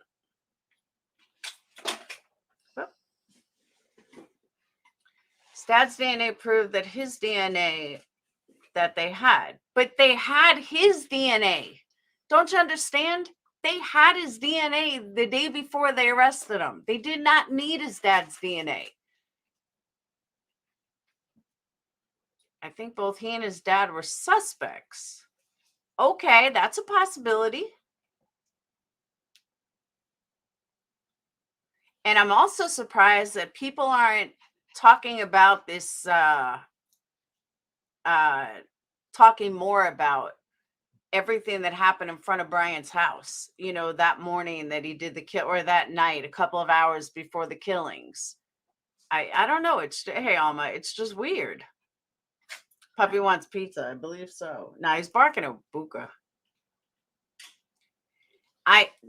Mickey, I get that. Listen, I keep saying this, but I think a lot of people are not hearing what I'm saying. They had DNA from the beginning that did not match anything. They had the DNA from the button thing, but it didn't match anything in a database. So they didn't have anything to match it to. Okay. But they were in his apartment on the 29th. 29th. They didn't arrest him till the 30th. They had DNA from him on the 29th. Now, there's certain DNA that takes longer than 24 hours, but there's some DNA they would have got an instant result. There's some DNA that you can get an instant result. They had all that on the 29th. They did not need his father's DNA.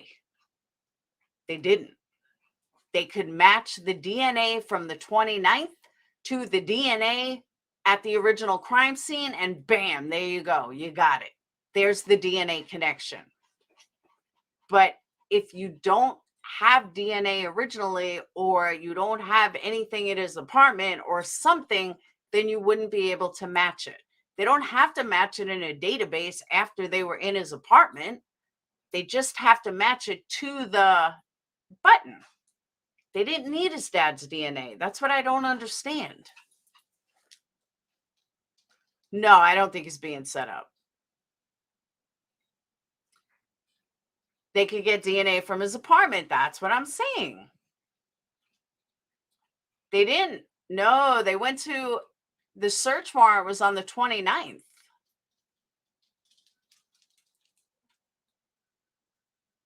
Going. Thank you, Tam. It's contacts, though. They're being extra careful. Hey, Nan. They got the warrant on the 29th. The warrant was signed on the 29th. They arrested him on the 30th.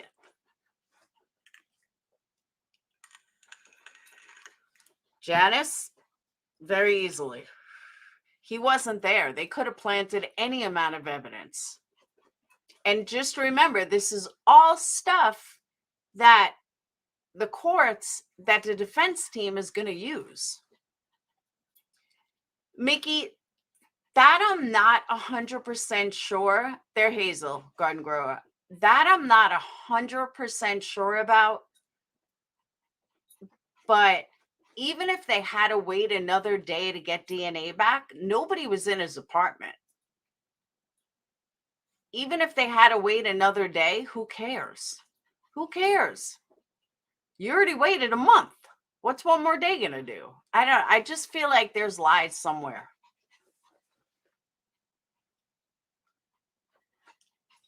Who's Big Blue? Oh. What if his father made him do it? I wouldn't go that far. I don't think his dad's involved. I think they didn't go in until after they went to get him in Pennsylvania. Allegedly. Allegedly.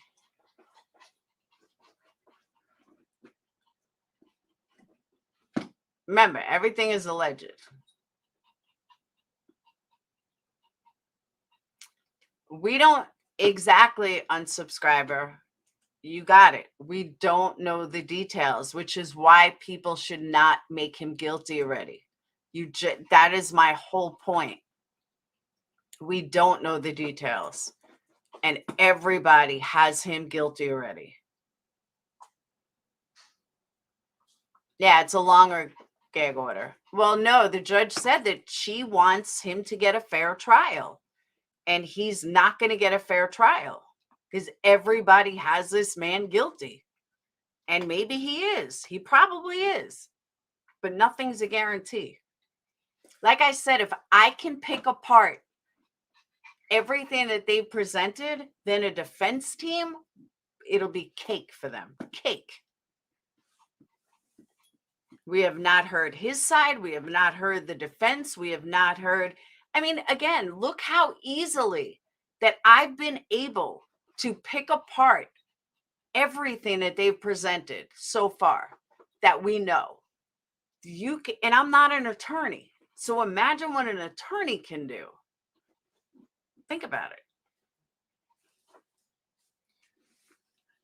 Oh, I'm pretty convinced he's guilty, but I have an open mind.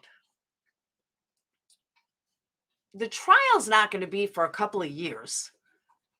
The preliminary trial that's coming up, it's not much. They're just going to present the evidence to see if it's going to go to district court. It's everyone thinks like a real trial's coming. It's not. Exactly, Janice. I could pick apart easily what we've been told. I mean, even Banfield was doing it. She must be watching me.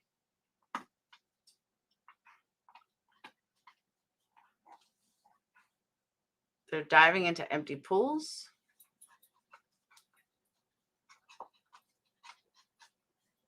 We haven't heard the roommate side, which also I think is a lie. I think everybody is lying. For whatever reason, I don't know. But I feel like there's lies all over the place. Mickey, that is another thing that I come back with. You know what? Is it possible that it was the end of the year? It's been a month. They wanted to get him, they wanted to show something. They needed to arrest somebody. He fits all the criteria. Who knows? They're the key to the defense. I agree. Why didn't they call police? There's so many holes. So many that can so easily be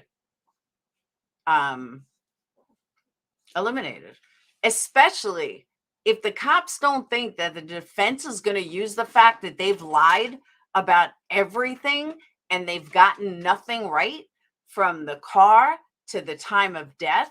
None of that fit what they found later. So the defense can easily say, hey, you know what? Guess what?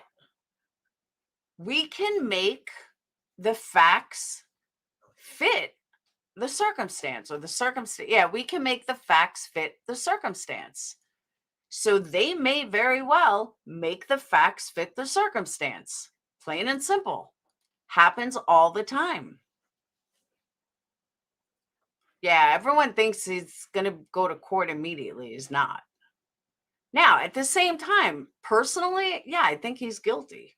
From what we know so far, I think he's totally guilty.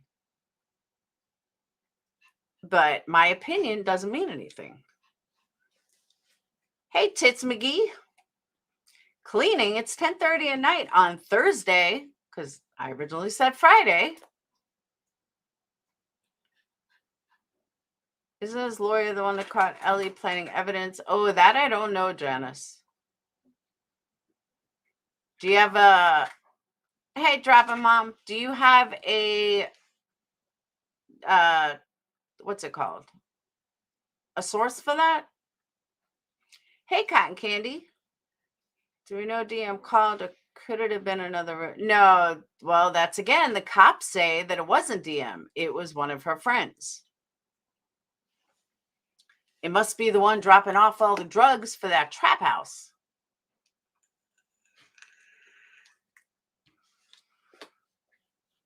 Yeah, I haven't heard that. But then again, there's a lot of stuff I miss. So I can't say much. There's a lot I miss. All right. So before I get off, I am going to open up this panel to see if anyone wants to come up and talk. Trap house my ass. I totally agree, Cotton.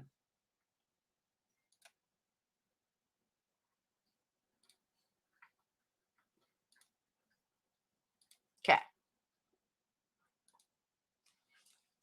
Trap house is ridiculous. This attorney is having the place checked out, see if the evidence and see if they can disprove. Absolutely. Because if there's no other evidence in there of Brian's, yeah, good luck with that. Search an apartment was after DNA and arrest on BK. Yeah, because they had to hold him.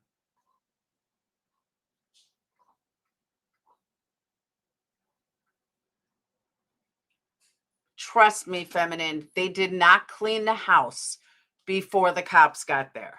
Have you seen what that place looked like? That place looked like a bomb went off in it.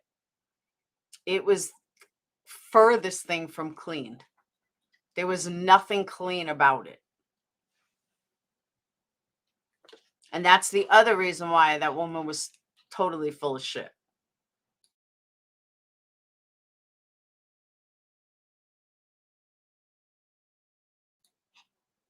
Yes.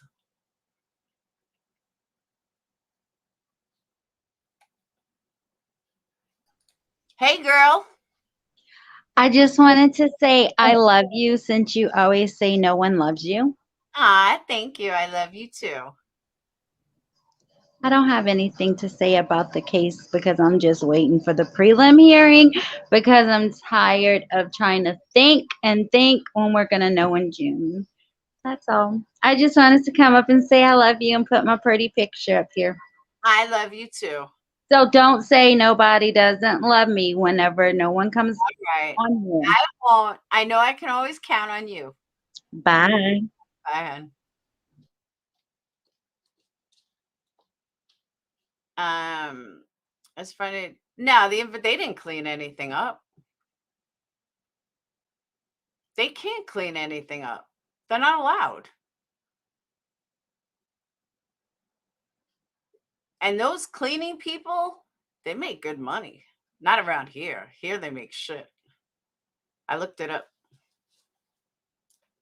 But the cops don't clean it. Investigators don't clean it. They have another crew that comes in to clean it. I learned this recently. I was watching something and I looked it up. They have separate companies that come in and clean it. Investigators do not clean it. Yeah, they were halted. Thank you, Super Gal. Woo, woo.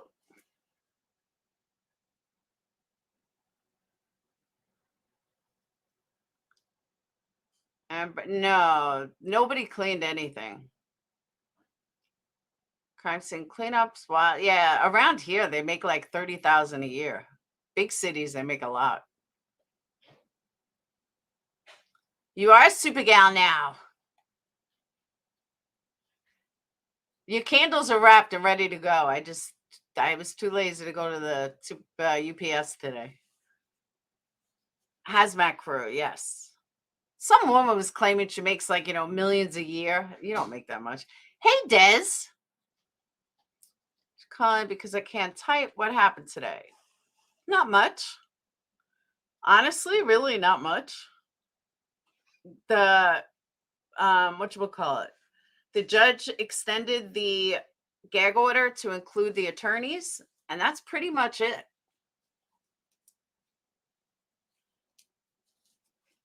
Nothing spicy.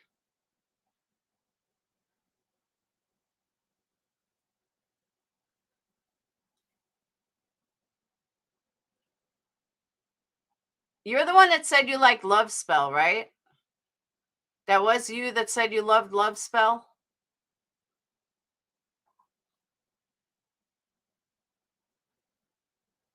I hope it was, because I packed you all right. Yeah. You got the first Valentine's Day candle.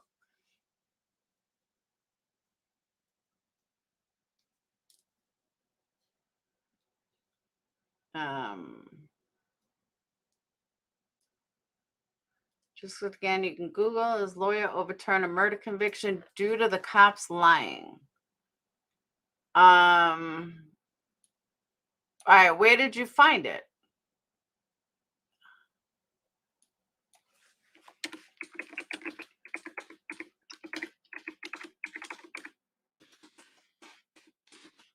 Lawyer.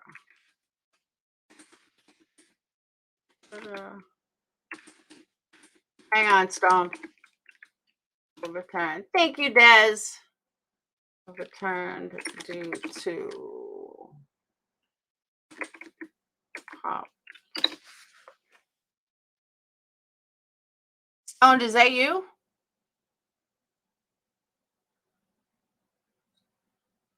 It's black. All right. Is that you? Type in chat if that's really you. All right, it's you. All right, you can turn it off. I forgot my camera was on reverse because I was showing my dog earlier. Oh, okay. Anyways, I was trying to look at the chat because I saw some. Oh, do you think, I'm asking you because I know you're going to tell me straight up. Do you think that the gag order is including the family because of some YouTuber tragedy pimps that got involved with that family? No, I literally thought that that's what I read. I didn't, when it said the family's attorneys, and I wrote that on my cover because I legit thought that I read it meant the families. That's why I put that on there. But according to what I'm seeing, it's the family's lawyers, not the actual family. Oh, okay. And one more question. Sure. Do you honestly think that the state would bring him to trial and spend all this money if they absolutely had shit as evidence to convict this person of a death penalty?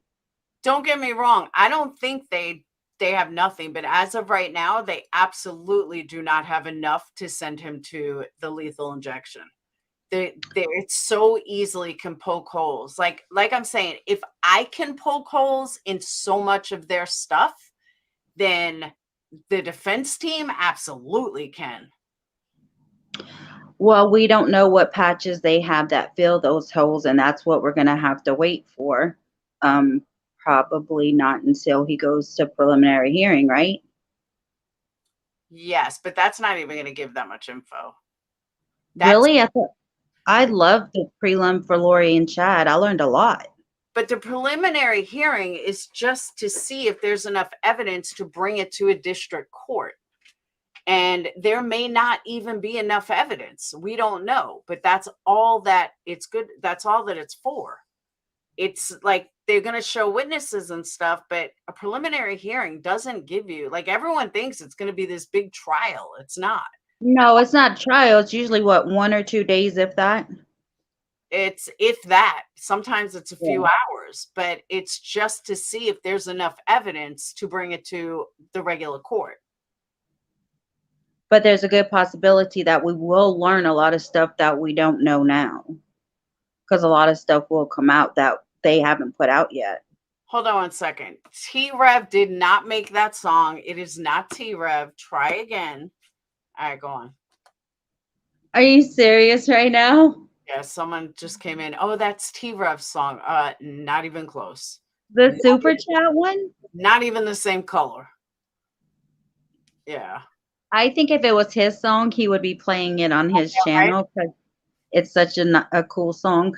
But anyway, I have another question. Sure. So I've been seeing in these cases that I've been following since I've been in true crime, and I think that all of these states are stealing stuff, and not, I don't call it lying, Laura. I don't call the law enforcement lying to us.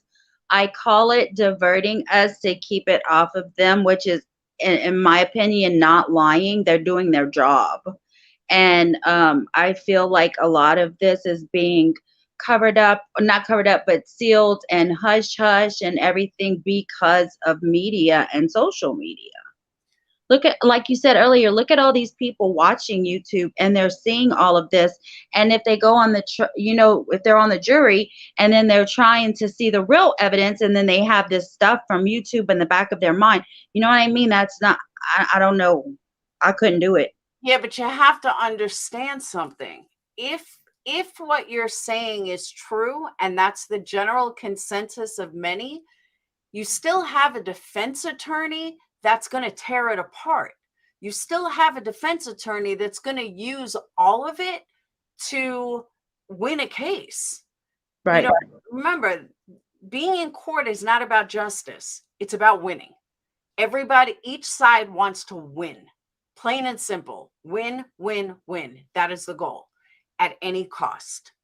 And they can't give us certain information and then say, they can withhold stuff, but they can't say, well, we really knew we were looking for a 2016 Elantra, 2015 Elantra, but we had to tell the public it was only a 2011. You can't do that.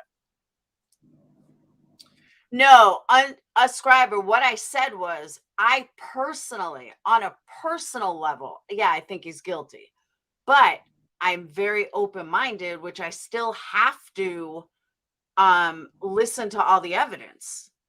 That's what I'm saying. That right now you can poke holes in all of it, but on a personal feeling, do I think he's guilty? Yeah, I kind of do, based on what we know. But A, I'm never going to be on a jury, but two, it's just a personal feeling, but I want to hear all the evidence.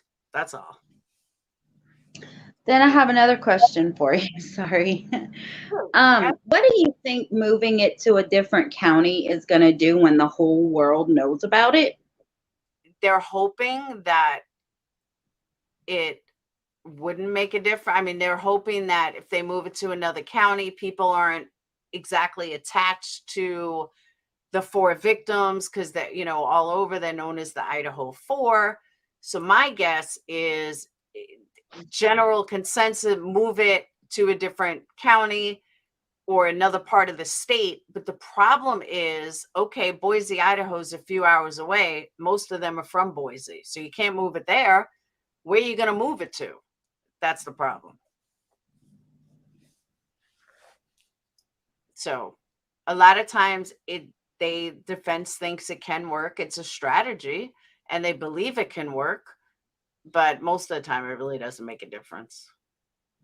Do you think that this trial will be drawn out for a very long time, as in at least a year, with motions kind of like, and I keep going back to Lori and Chad because it's the same state and some things are very similar, but a lot of motions like they did with the no TV and every single motion they tried to do, the death penalty is unconstitutional, and all the motions that they had. Do you think there will be plenty of those in this case? But a year isn't drawn out. A year is nothing. Like, there are cases from 2018 that haven't been tried yet. So I wouldn't say a year is dragged out. Do I think, being that he didn't want to do a speedy trial, is there a good chance this is going to get dragged out? Absolutely. But a year or two isn't dragged out. Dragged out is a couple of years. Real? Yeah. I thought it would be less than that because, yeah, I don't know. I just thought it would be less than that. He waived a speedy trial. He decided he was waiving it, and that's why the preliminary is so far out, because he's waived it. I think an easy 2 years. So that means he doesn't want a speedy trial. He does not want a speedy trial because the defense wants enough time to gather all the evidence. Because remember, when it comes He doesn't want a speedy trial. Yes, you have appeals, but really you got one shot and you better do it right. And yeah, you can have an appeal, but unless there is some crazy thing that the judge did, there's an error in what the judge did or the way things were handled, that's the only way you're getting another trial. I mean, you're going to win on appeal, is if the judge did something wrong, or the, bailiff or the jury, but not like, here's another thing a lot of people don't realize. In an appeal, you don't get to try your case again. If everything is in writing, the appeal board doesn't hear you. I mean, you can ask for I forgot the technical term, but there is a technical term that, you can have 10 minutes to argue both sides. But for the most part, every appeal is on paper. You have the person that's filing the appeal write down everything that was in trial that you disagree with. But unless it's some erroneous reason the judge was having an affair with a juror, like something crazy, or a fault with the court, you're not winning. So basically, you get one shot. You get one shot to do it and do it right. And a lot of people just think that, we can appeal and we'll go to, we'll speak in front of that judge. It doesn't work like that. Appeals are all on paper.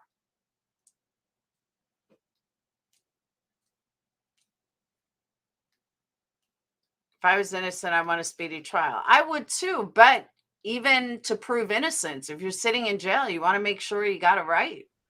You want to make sure that your attorney gets it right, especially if you're proving innocent from this kind of case.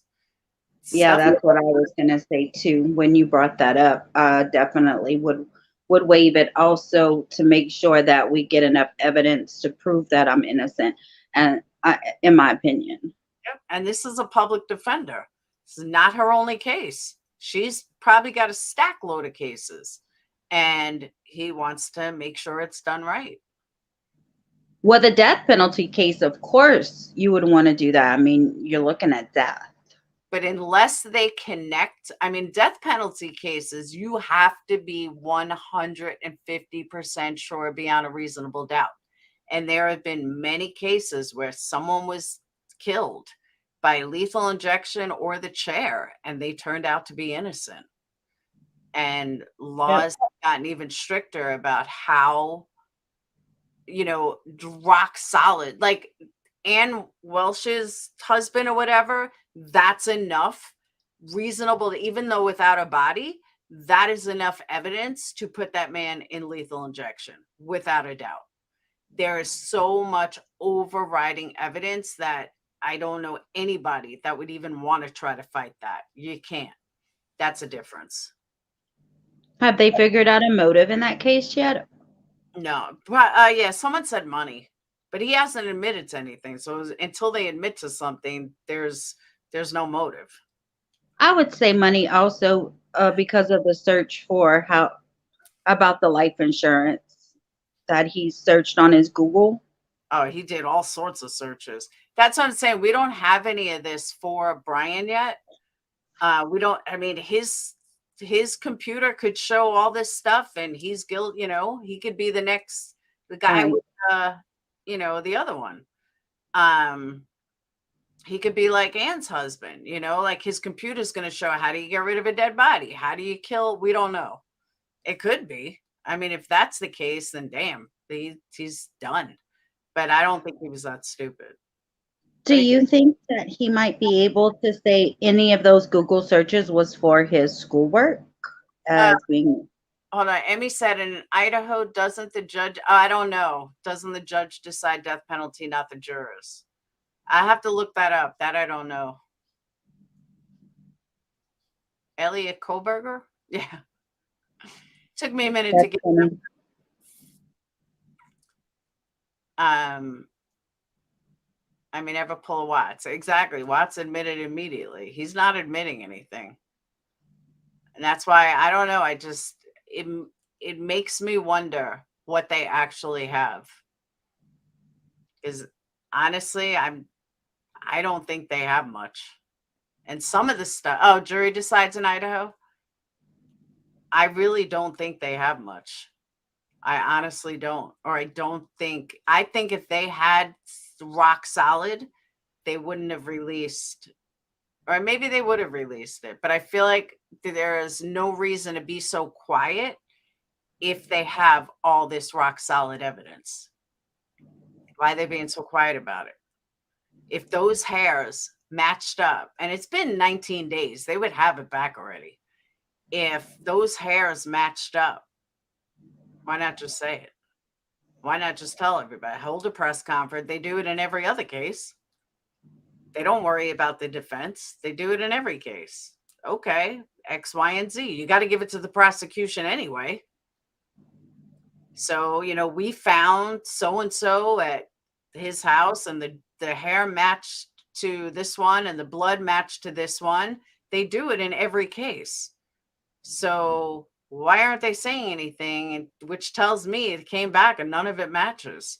I could be wrong, but that's kind of how I feel, that none of it matches. So that's why they released it. And they want a court of public opinion. They released it because it was Washington State that unsealed it, not Idaho, and Washington wasn't under the gag order. So that they asked the judge to unseal it, and he did. Now the results, I don't know if that goes to Idaho and that's in the gag order or not, but it seems to me that might be a possibility. I think more like a couple of thousand active shooter. I don't know. My gut tells me that none of it matched.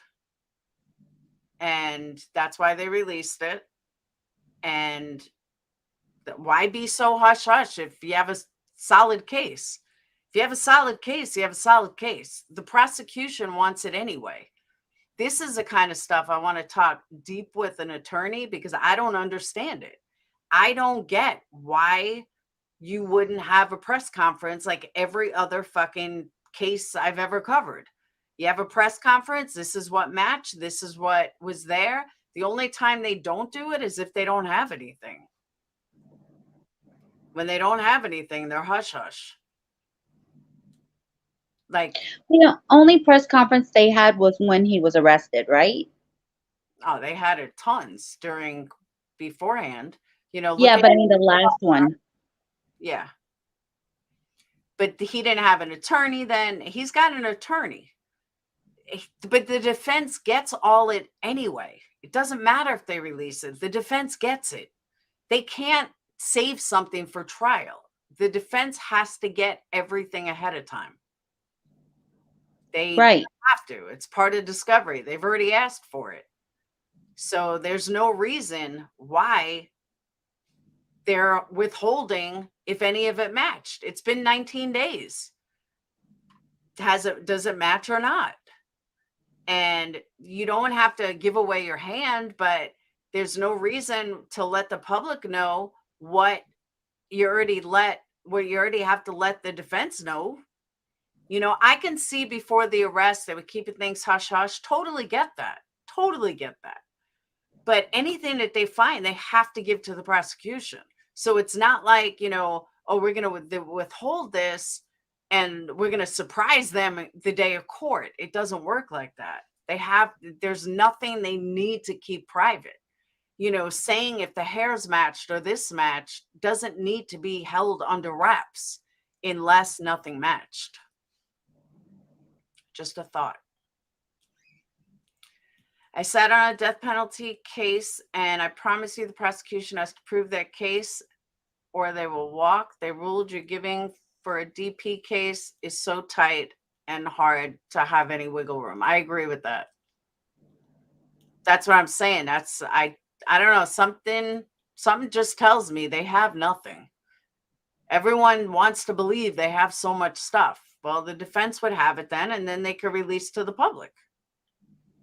And you know what's scary, Laura, is not letting the people in that community probably doesn't feel safe, especially watching YouTube and watching all the, the pro prosecution and pro defense and the holes in the prosecution. Like, now they're like, is this really the real guy? Like, do we still have to lock? You know what I mean? Like, if I was in that community, I would probably feel the same way. No, safety of accused, but they do it in every court conference. We knew everything about Scott Peterson. We knew all the evidence they had, every single one of it. I don't follow Vallow, so I can't say for that. But Peterson, we knew all the evidence they had. We knew what matched. We knew about the cement. We knew about this. We knew about everything. Every case is like that. They do a press conference. They tell you what they got.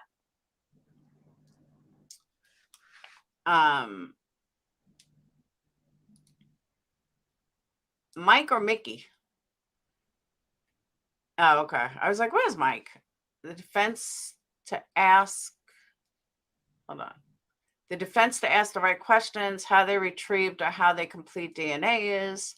That's true too. They feel safe if they're allowing MSM to guide them in what's safe and not. I just read if the jury is not unanimous on death penalty, judge can impose it. I think that's state something, because in some other states, we knew what evidence they had in Gannon's case. The West case, I didn't really follow.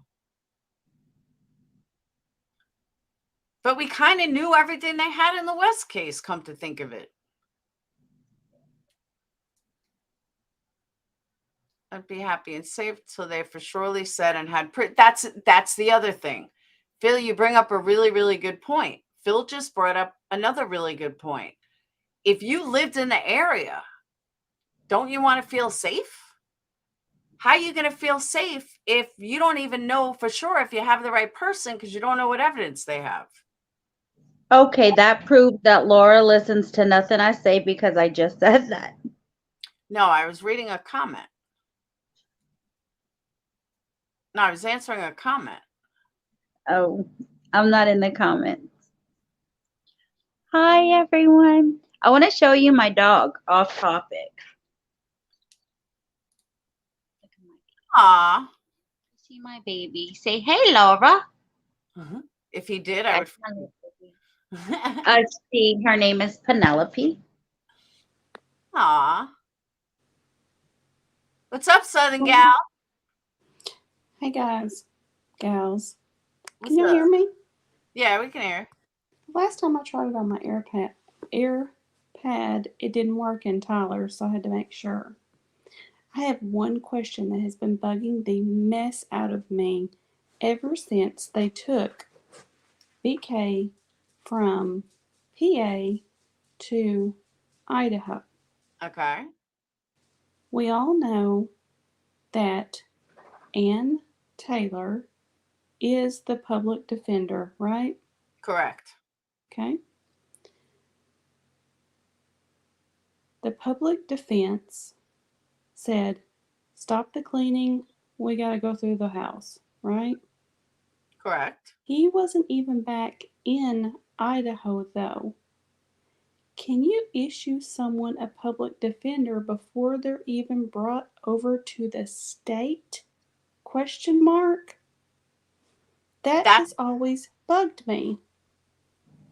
That's a good point, but I think you can. You get one whenever you are arraigned. I think You no, can't get one. but she's saying that the He public already defender had her. was there before he got back to Idaho. I know that's sus. But I think, no, I don't think it's sus. I think my guess is because the lawyer in Pennsylvania told them he's going to need an attorney in Idaho, and that's when they got him one. Oh. That's what I think, because they knew he was going to be extradited. They knew that. So when he got his attorney for the extradition, he needed an attorney to go to there. So I have no doubt that the extradition attorney said he needs a public defender. That's a question I should have asked Peter Tragos. Like, can said person, the perpetrator that's being, as the suspect being charged with said crime, can they not have an attorney or a public defender while in the air? I mean, he had marshals, we know that, with him. Instead, I asked a stupid question about cleaning the car. The judge sets the attorney, though. The judge appoints an attorney if you can afford one. So the judge in Pennsylvania could have easily said, okay, he's going to need an attorney to come back to. Right. And when we listened to the status hearing, after it was done, of course, we had to wait till they were done and filming it. The judge said that like it was, quote unquote, a stock question. But of course, she was already present as the public defender. Because, of course, they said if you don't have money for your own attorney, a public defender will be appointed to you. You'll fill out the paperwork and to prove that you don't have the finances for an attorney. She states it as if he didn't have one, and of course she stands up and we knew she was there. We saw her. I don't understand that process of the back and forth. But maybe the attorney in PA did say, well, yeah, he's going to need a public defender. And you don't get a choice, I don't think, on who your public defender is, but he sure got as far as the jackpot of public defender goes. She could have taken it, though. A prize. Said, I'll take it. Like, I had that happen to me when I was in my custody fight, when there was a point that I basically ran out of money. And the attorney that I was working with could not do it anymore. And when I got arrested for the contempt of court, I needed an attorney and I was going to use a public defender. The attorney that was doing my appeal, which I was paying good money for, she said to the judge, I will act as a public defender because I am already working this case. So the judge granted it. So that could be what this lawyer could have said. I want to take on this case. I'll be the public defender. That's what I was thinking, because she's known for another case to be very good, and I can't. It's on the tip of my tongue, and I can't think of what case it was. Yeah, for a public defender. You can't pick the public defender, but they're allowed to request if they want to take the case. Okay. But we have to remember that not all public defenders are qualified for death penalty cases. So that probably closes in only, a few or whatever. Not all of them can defend a death penalty case. So she's probably good because she's probably one of them, But I don't think in my opinion, most lawyers, especially if you live in Idaho, most lawyers would want a high profile case, the status that comes with it. If they win, look at Jose Baez. I always use him as an example. Look what Casey Anthony case did for his career. Even though she's older, she's not young and starting out. This could be huge for her. look at Carmela from Johnny Depp. You know, she got commercials and publicity. It could be huge.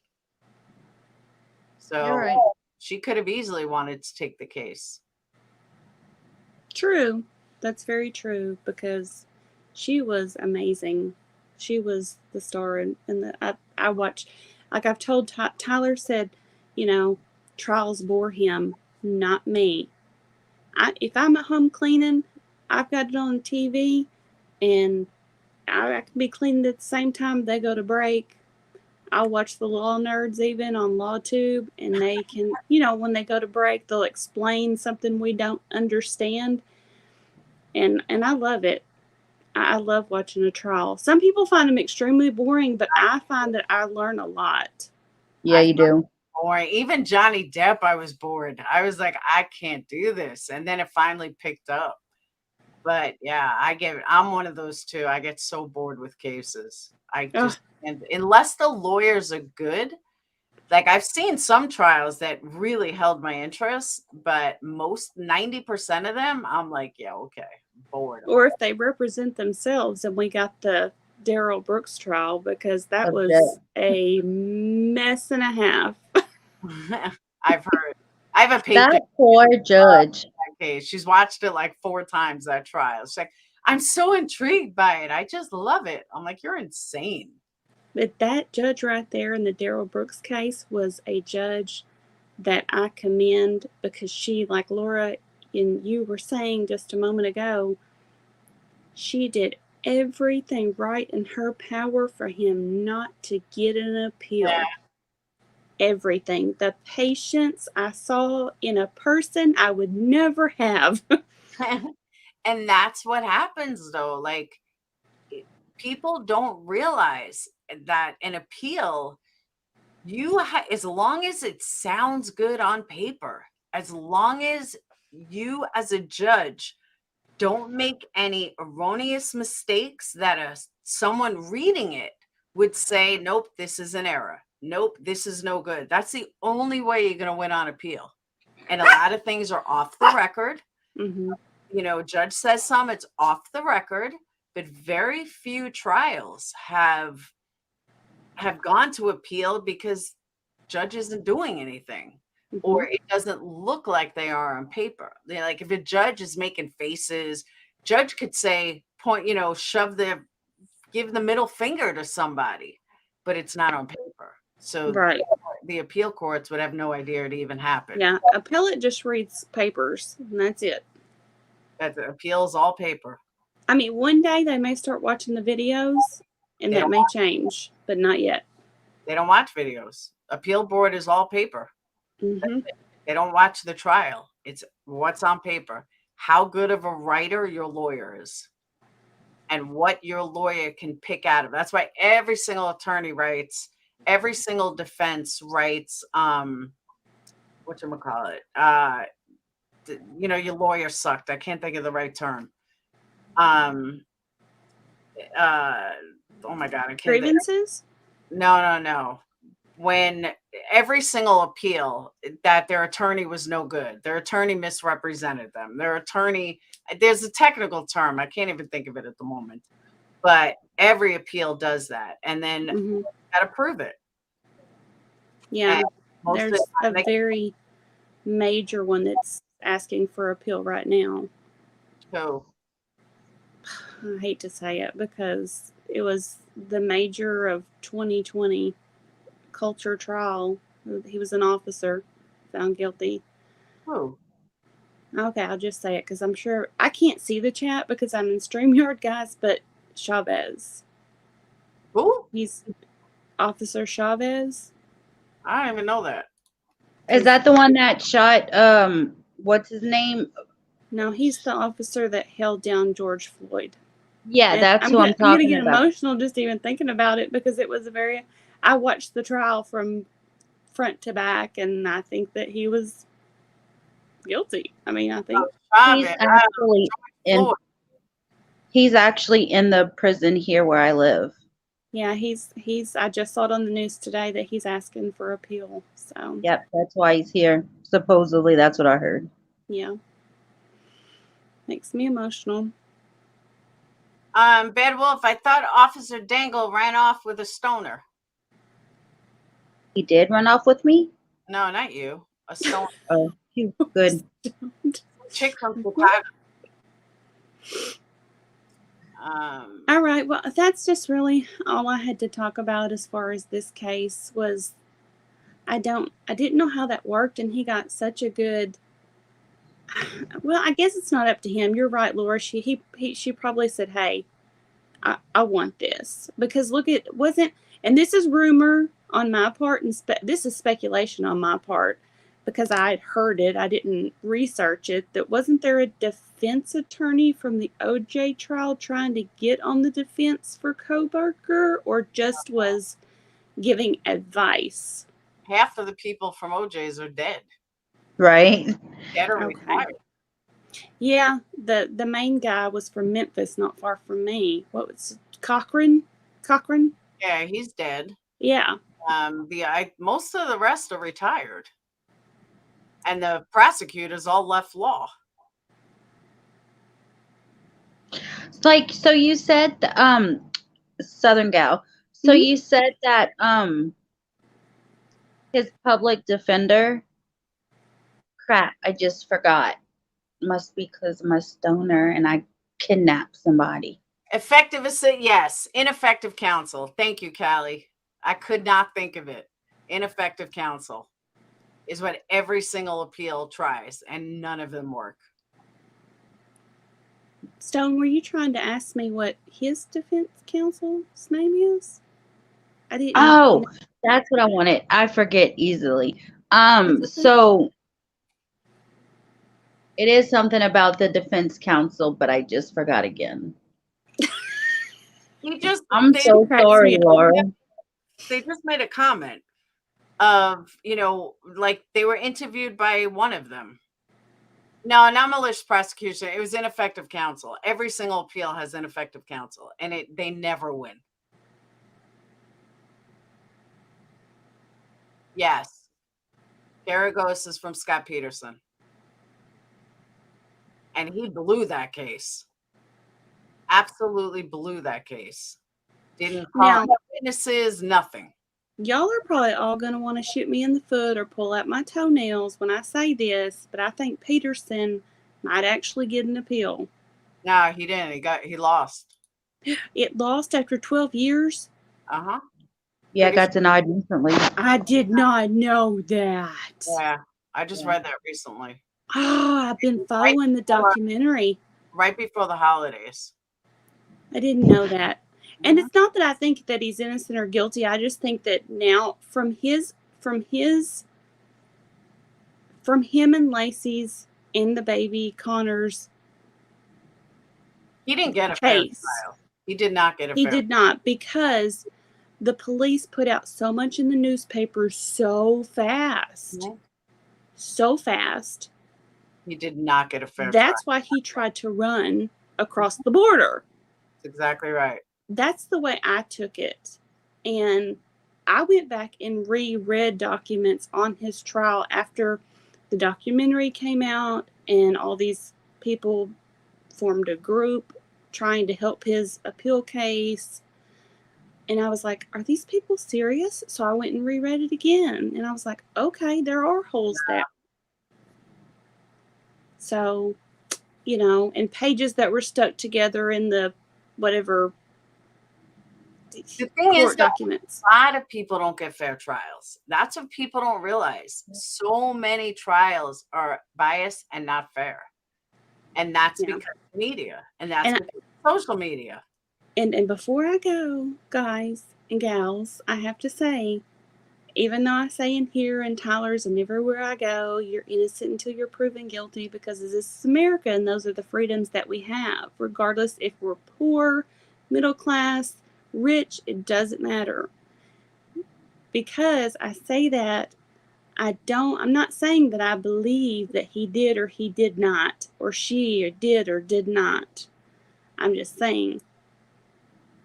I remembered my question. Call me the justice person, because I am. I really believe. I have to believe in our system. It does fail a lot of people, but I really truly do try to believe in our system, because in other countries, he might have been in a lineup and killed by now. Okay? Thank you, Sam. There's so many rights that we have as a nation that others do not in so many different facets of our life, not just the law. I'm sorry. Go ahead, Stone Gator. I don't want you to forget it again, girl. I know. So you guys said that this public defender that he has already won a high profile case. Is that what I heard? What was that? His public defender has already won a Yes, I believe in her high when profile she was in case. private. I believe she was in private law and won a big case before. Hang on one second, guys. I just put up a poll. I need answer, and you'll understand it completely once I tell you why I'm asking. Something I heard last night that I found interesting, and I meant to bring it up earlier and I forgot. So just answer the poll, and then I'll explain why. All right, go on. I'm just thinking that's why they gave her this case, because she's already won a high profile case and she can probably take the heat better than, you know what I mean? Because she already knows what to expect. With a high profile case, maybe they appointed her because of that. I don't know. I was just thinking that. Does it not make sense? Yes. Oh, yeah. Okay. Makes sense. Because I was like, and I don't know. I'm just thinking, hit that like button. I know Laura's tired, so I'm going to drop down and go in the chat. All Just right. remember, everybody loves you, Laura. Love you too. Me too. Bye. And she does not bite, you guys. This is my first time up, but that's just because I don't go on very many panels. But that one question, and I still can't figure it out. I need to just message Peter on IG and ask him, because he usually gets back to me. Because I have a curious mind and I want to know what the answer is. But I'm telling you, I'm 99% positive. The answer is just that once he got arrested, they knew they were bringing him back, and he was entitled to an attorney once he got back. And she probably wanted it. You're right. I think she probably wanted it. You know, and I do. I think she wanted it. I'm not saying for sure, but the odds of her getting him getting her, knowing that he couldn't pick her, tells me that she purposely wanted the case. True. Right there with you. All right. Good night, Laura. All right. Bye, hon. Loving the Titleist. Go golf. Love it. All right. Peter would like that too. If you have Peter on, he's a golf guy. He's making his rounds. Yeah. Good night. Goodbye. All right. So the reason why I posted the question, so I was watching something last night. For the people that are any other race, I really want to know your thoughts. I know someone said they were Indian. When you hear, all right, so we live in America. I'm assuming that everybody's American. Bad Wolf in the house. Hey, Laura. You better not porn me. Can you hear me okay? Yeah, I can hear you. Okay. Your voice change is working well. My voice changer? I'm hearing two of you. Why? I don't know. Mute out your YouTube. I don't know why you're hearing both.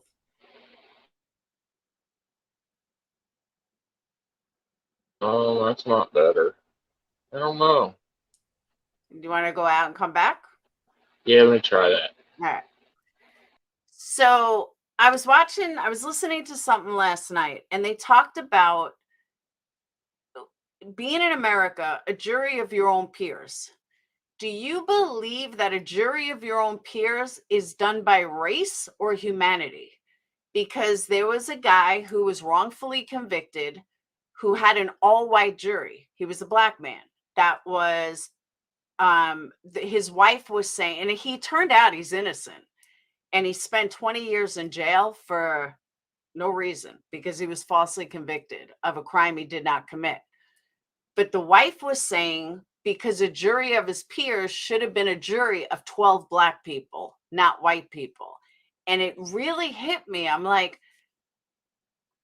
but to me, a jury of your peers is just your people, your humanity. It's just people that you see every day. It's your normal person, every one of us.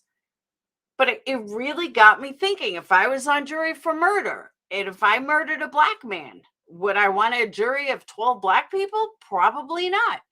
If I killed a Mexican, do I want a jury of 12 Mexicans? Absolutely not. So it really got me thinking. And I started like, wow, maybe that's that's part of the problem in the system, is you have a black man who killed another black man and you have an all-white jury, or you have one black person, or any religion. I'm just using, any race, not religion, any race. I'm just using black as an example because it was in the show. But it really got me thinking. And it really got me thinking that maybe, but it's not hidden prejudice. Maybe, just maybe, that's why so many blacks are falsely convicted, because you have a panel of all white jurors. I don't know. I just thought it made sense. There definitely should have been a mix. I agree. And for any white person, if you killed a black person, do you want a jury of all black people? Hell no. You want a jury of white people. Black person kills a white person. You want a jury of all black people. You don't want a jury of all white people. I just thought it made perfect sense. Peers, see, you're saying peers is race. No, peers is not. I never looked at peers as race, but some people do.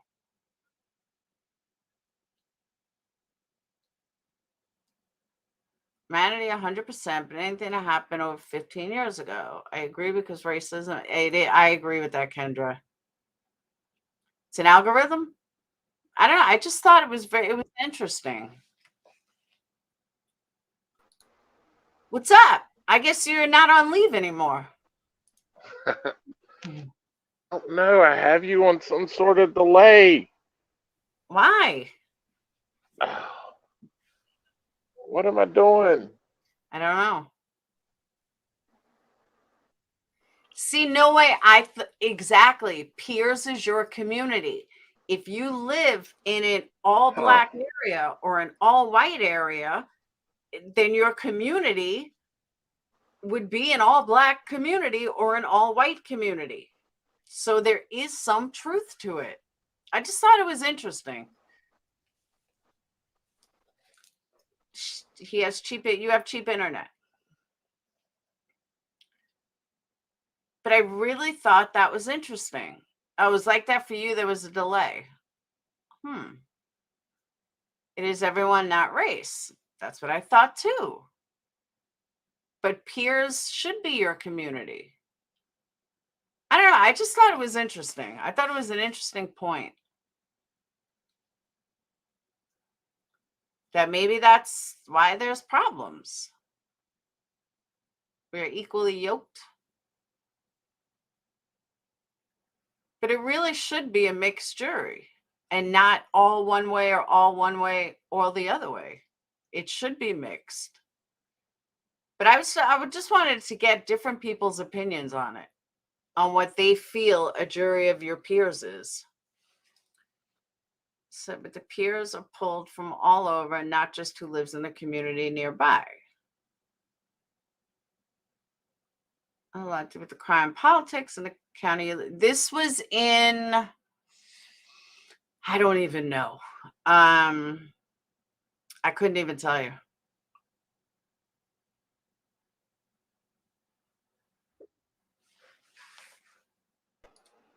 Yo. Last time. Did you get it? Working? Did you get it? Oh, no. Never mind. I'll figure it out. I'm sorry. You still didn't get it? No, it's okay. What about if you mute? See, everybody wants me to use StreamYards, but StreamYards always has a problem. Super chat's on the other song. If I'm going to do an open panel, I do it on here. Juries should be a representation of the community. See, even in here, everybody's mixed. Everyone's got different thoughts. It really is an interesting discussion, though. When I heard it, I was like, wow.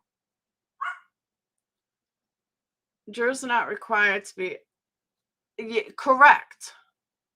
Citizens in the community, but non-judge. It would had to do with, I can tell you the case. Oh my God. Hold on. Does anyone listen to Truth and Justice with Bob Ruff? I think that's his name, Bob Ruff. I am Russian. I'm Russian, Austrian, Hungarian, Italian.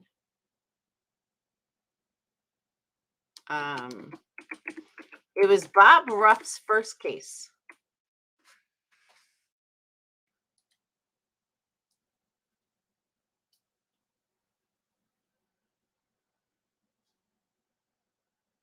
It was his very first case, is the case I'm talking about.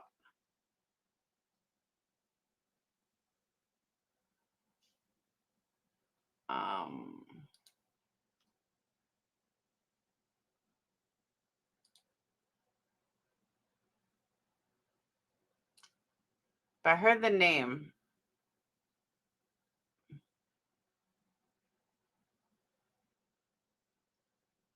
Your work is being synced.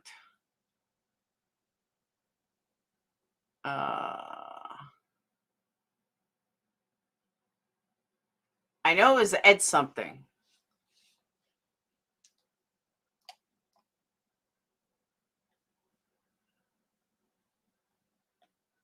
I don't know.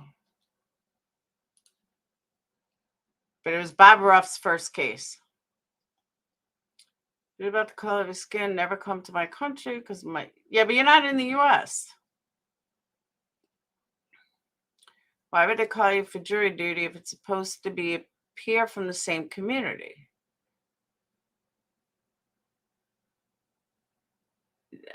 Scriber, Jewish is not a nationality, it's a religion. Nobody's ethnically Jewish, it's a religion.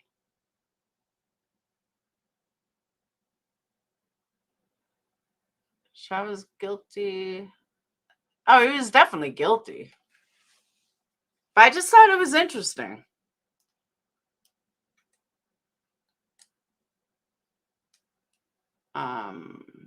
But no, I'm not even, I was raised in a Jewish home, but I'm atheist, agnostic, whatever. Jewish is a religion. It's not an ethnic, there's no ethnic Jewish. No, it's not. Israeli is ethnic. Jewish is a religion. Israeli is ethnicity. If someone says they're Jewish, it's a religion. And I'm not Israeli. I've watched a lot of trials. I've seen some defense attorneys that put up a great defense that had me questioning. She was appointed when he was arrested and he was extradited. Judaism is a religion. Israeli is ethnic.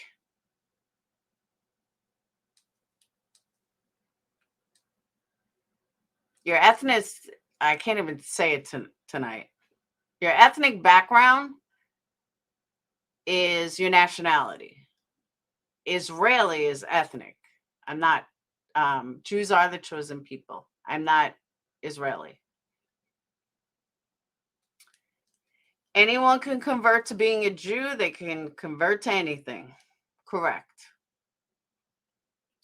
Lawyer and the prosecutor get to interview every one of us, and they both had to pick us to sit. Yes, that is true. They would never take me. I would make a good juror.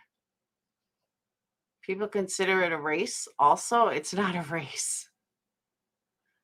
It's a religion. That's it. Israeli is ethnic, correct. And I'm not Israeli.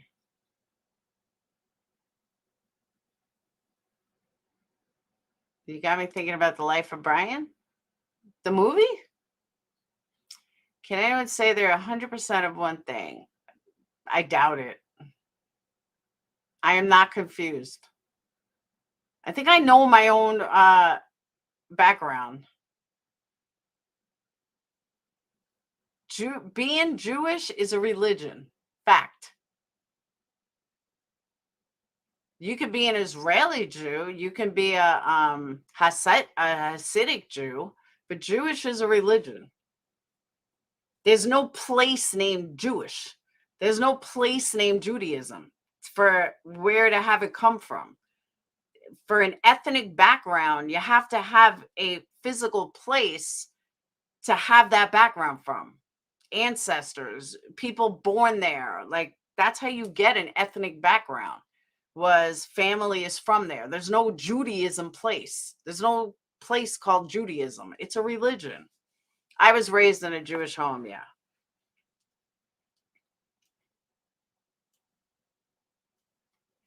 I don't care if Google disagrees. Ethnic background. You have to come from somewhere. There's no place from Judaism to come from. You don't just come from somewhere. You have to come from somewhere. It's a religion. You could be a German Jew, a Polish Jew, a Hungarian Jew, a Hasidic Jew, a whatever kind of Jew, but it's still a religion.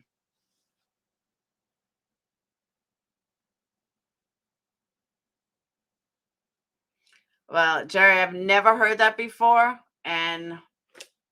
but going by what an ethnic background means, it doesn't make sense for it to be a nationality. You could be a Russian Jew, but it doesn't make sense as a nationality. You know what I'm saying? Like, if you're Austrian, we have ancestors from Austria. You are Israeli, then you come from Israel. You're Russian, you come from Russia. You Polish, you come from Poland. You're Italian, you come from Italy. But there's no place named Judaism or Jewish. There's no way. It doesn't make sense. Caucasian.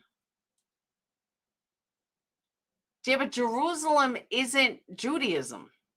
I mean, it is, but it's not. I don't have any relatives from Jerusalem.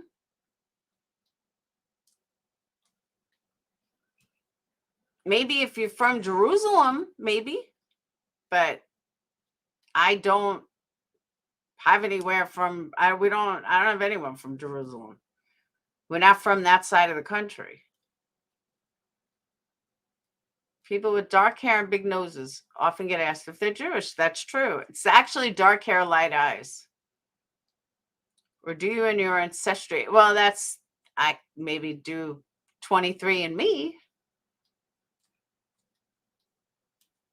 Then you are not the chosen people spoken of Israelites. Maybe not.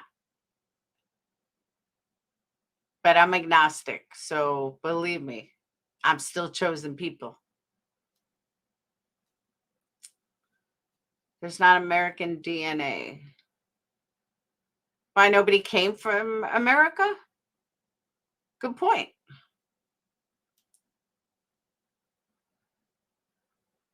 Asking that, I'm asking the guy who is saying Judaism is a nationality. It's definitely a religion. Roman Catholics killed Jesus. Everyone blames the Jews. It wasn't the Jews, it was the Roman Catholics.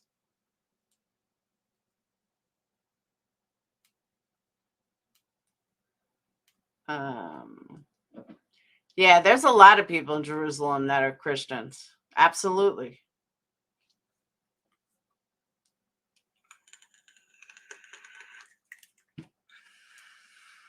A lot of people in Israel that are Catholic. Wiki. Jews originated as an ethnic and religious group in the Middle East during the second millennium. I've heard this argument before. Jewish is a religion. Where do you go to school and who taught you Jew? They're saying Google's saying it. That's what I'm saying. That Jewish is a religion. It's not a nationality, but everyone's saying Google said it's a nationality. Oh, I've always heard Jews killed Jesus. So in our application, is there a box for the Middle Eastern? No. I pick agnostic or a Caucasian. Caucasian. I was born here. What my ancestors are has nothing to do with me. That's just my nationality. JM, I like that. I think Google's wrong. Because again, it has to come from somewhere. In order, maybe it was way back in the day. That's true, Bedwolf. Maybe it was way back in the day.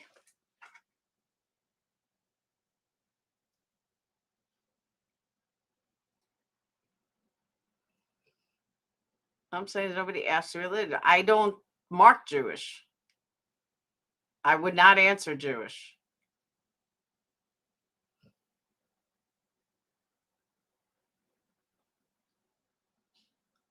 Jewish DNA, but Jewish is a religion. It's not a nationality. It's a religion. In the 80s, the Supreme Court ruled Jews as a race. Many people also don't understand the difference between race, ethnicity, and nationality. I understand the difference. Where is he? He's usually lurking too. I'm not confused. It's in DNA. Okay, so it's in DNA. No, I don't JM. Then I'm confused. I'm okay. I'll live with being confused. Jewish has always been a religion. Thank you. They're telling me no, that I'm confused.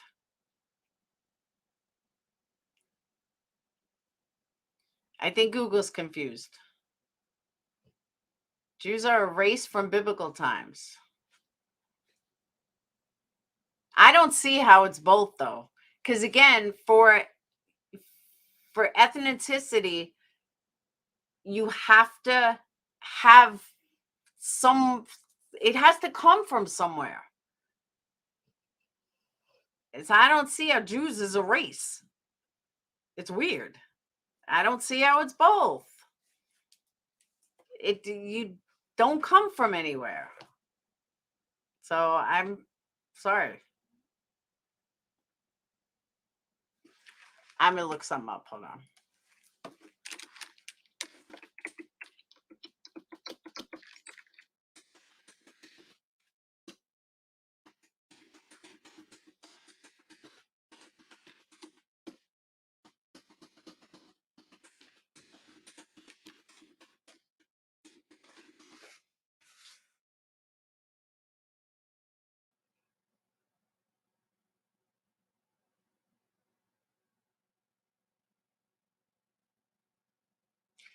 Okay, Judaism. Abrahamic, monotheistic, and ethnic religion comprising the collective religious, cultural, and legal tradition and civilization of the Jewish people. It has its roots as an organized religion in the Middle East during the Bronze Age. I don't know where you guys see anything else. It's right here. Judaism. It's a religion, ethnic religion.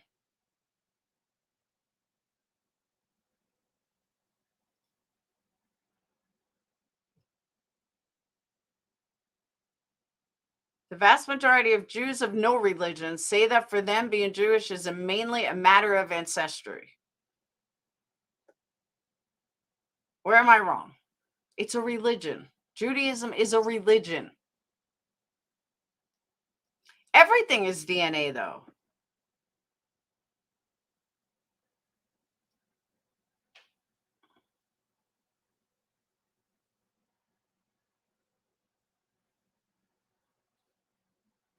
Okay, Wikipedia is not my goal. Judaism does not believe that other peoples must adopt its own religious beliefs.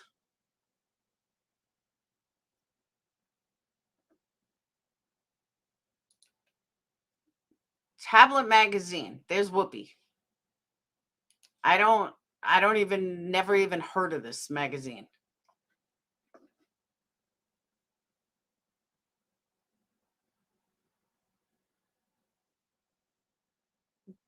They're not a reliable source, in my opinion.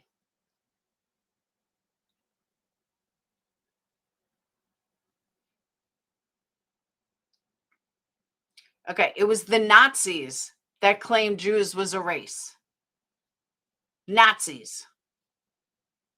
That was the view. Jews as a race was a view held by the Nazis, not by traditional times, not by the Jews.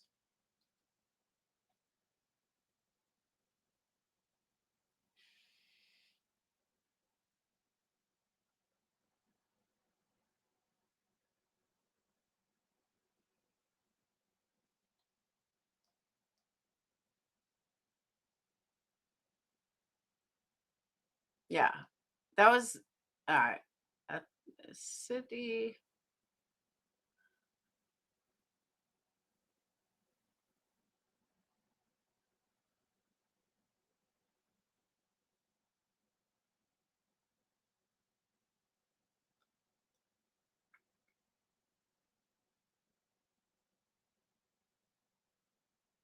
And the only reason why it's considered your ethnicity, whatever, I can never even say that, is because anti-discrimination statutes.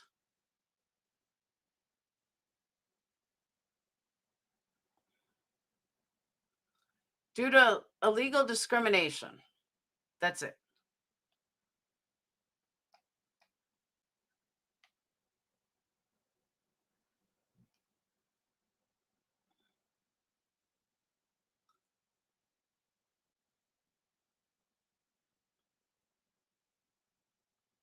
ADL is deeply offended by the perception of Jews as a race, found in both allegations from blah, blah, blah. Yeah.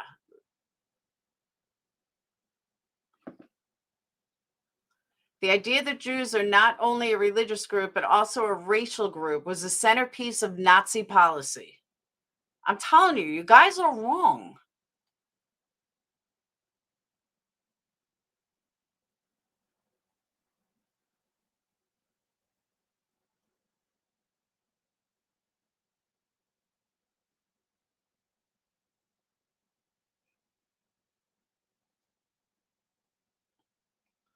I'm reading some magazine.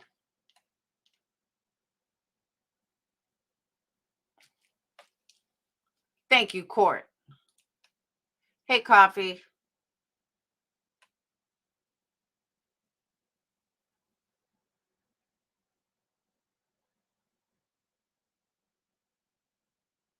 Yeah, it's a religion.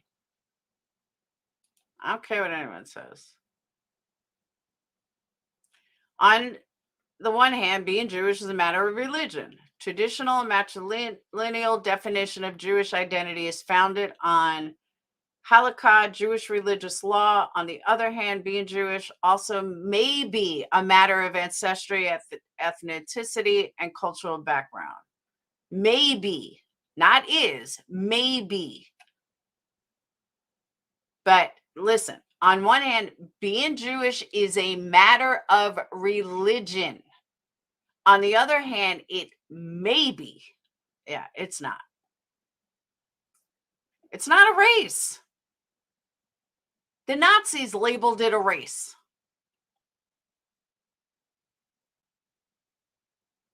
I was born a Jew. Well, I was born with two parents that believed in the Jewish religion. You guys can say it's both all you want. Run with it. I don't care.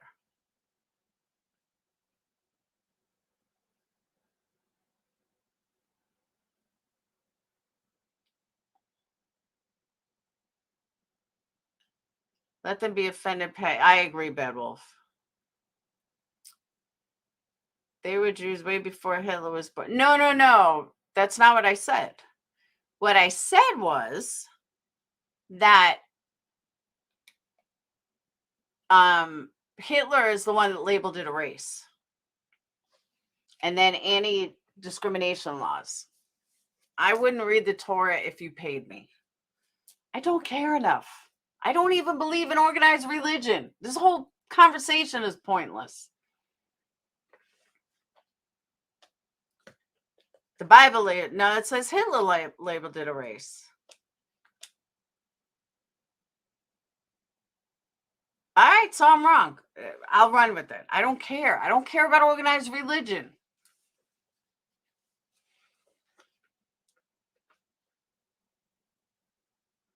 I'm not offended. I'm a Christian. Thank you, J. Lord.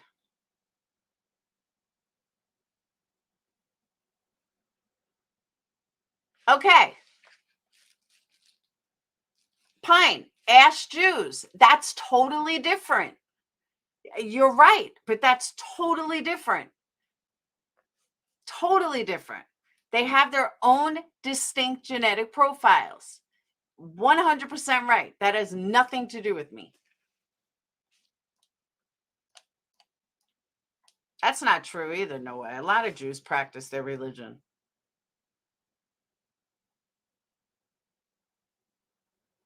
There's no such thing as an atheist Jew. I mean, in the sense like that I am, like how I was raised as compared to what I practice, which is zil, nothing, nada.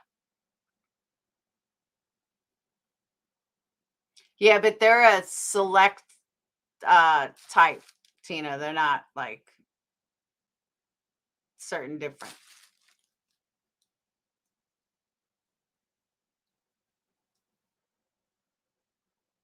When nothing is certain, everything is possible. I don't know, because people want to argue. That's why I said I don't care anymore. I don't care. You guys want to believe it is? Go ahead.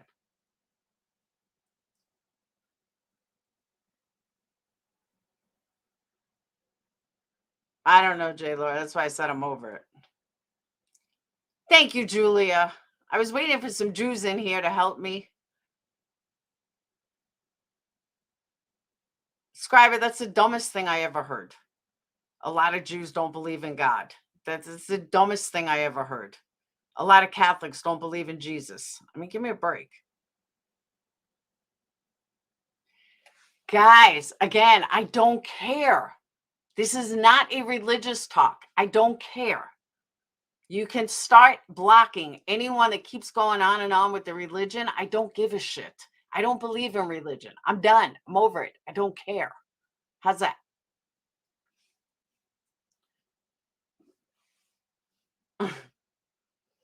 Anyway.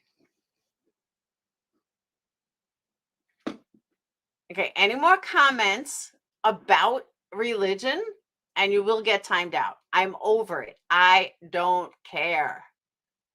I'm going to say it again. I don't, D-O-N-T, care, C-A-R-E. Let's all just love each other. Exactly, Mickey. One's waiting for the Messiah. All right, unsubscriber. I'm over it. I've already warned you, so have a good day.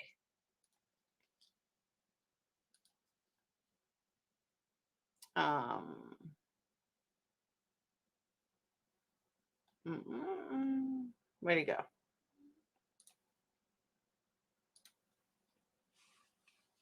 On Google, it says not a race. Thank you. But again, done. Happy Shabbat.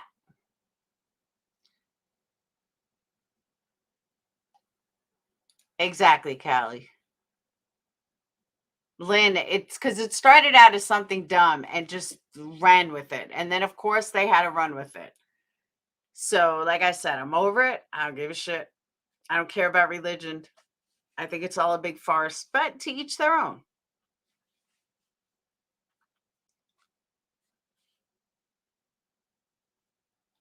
Anyway, moving on. Anybody see the WEF and Davos plans? What's that? I agree, Mickey. It's the Davos plans.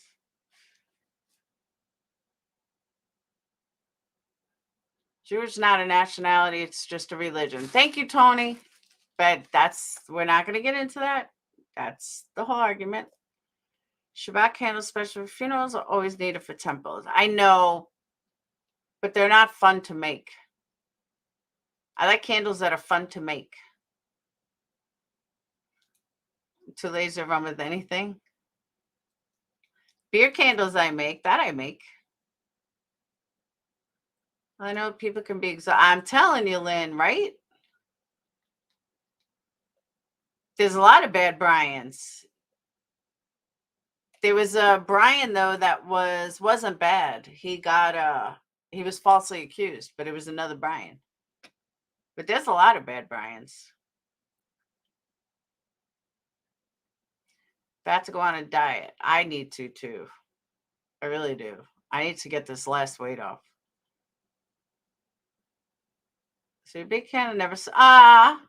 They were my bestseller at a show. J Lord, go to energycandles.com. I'm actually switching out the Tragedy Pimp ones. Those are going to be switched out for Valentine's Day candles and a whole bunch of other stuff. I'm trying to think. I don't even think I ever dated a Brian.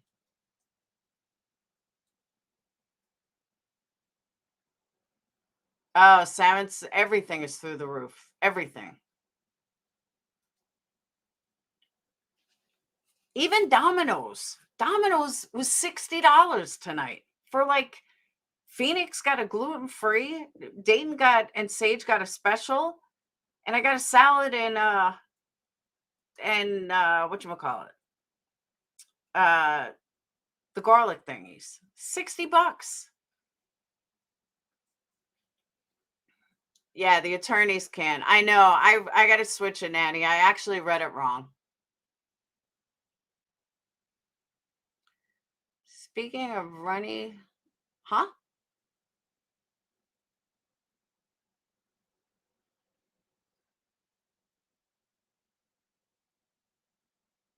No, it actually smells really good, Callie.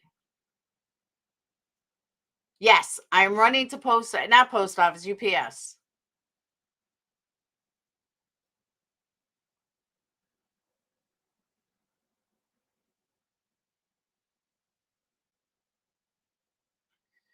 Dude, on my Ring camera video, there was $100 for a salmon.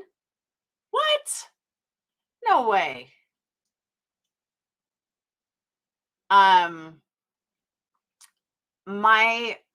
Was watching a video on the Ring camera, like neighbors videos, and I guess Ring or something posted a video. Some guy's keeping chickens in his garage. I was like, oh, hell no.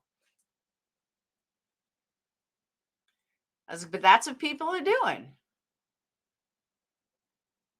I don't think salmon is that expensive here.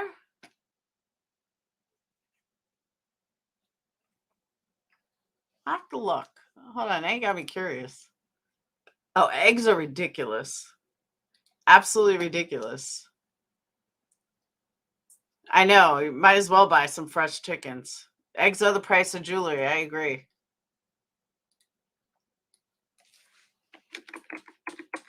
But I just think at this point it's highway robbery. I really do.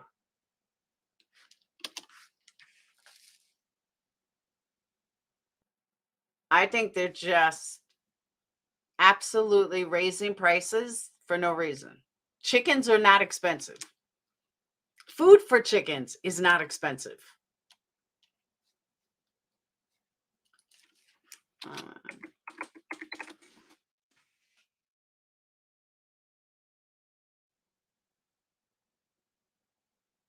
Yeah, fresh salmon, $11 a pound. But it's always been that high, though. Let's see. I think it's always been that high.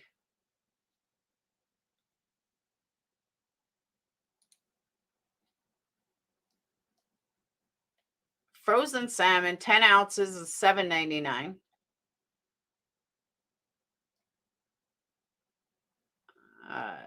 Yeah, no, it's not that bad here.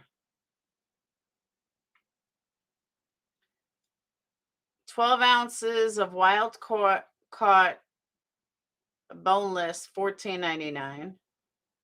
10 ounces, yeah, it's pretty much the same. 8 red lane chicken. I'm telling you, chicken's the easiest. I wish I had room to keep them and Buka wouldn't eat them.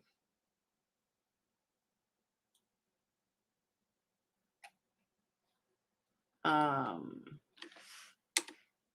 don't even want to see what eggs are right now. God, farm fresh isn't good. You want wild. Happy Egg Company free range large brown eggs, 12 count or $4.99. Cage free, $4.99.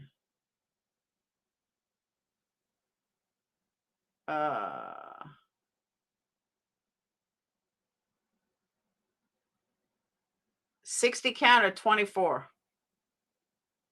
Natural cage free, $6.99. Yeah, eggs aren't too bad here. I mean, considering. Even organic eggs, $6.99. Eggs, I agree. Eggs used to be less than $1. Totally agree. Now organic eggs are like same price as regular eggs.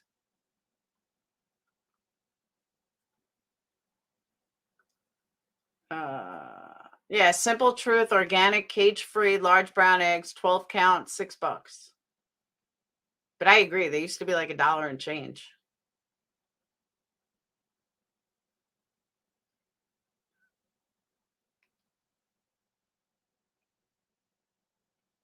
But their prices, you know what it is? Their prices don't even make sense. Because you can get free range large brown eggs for $5.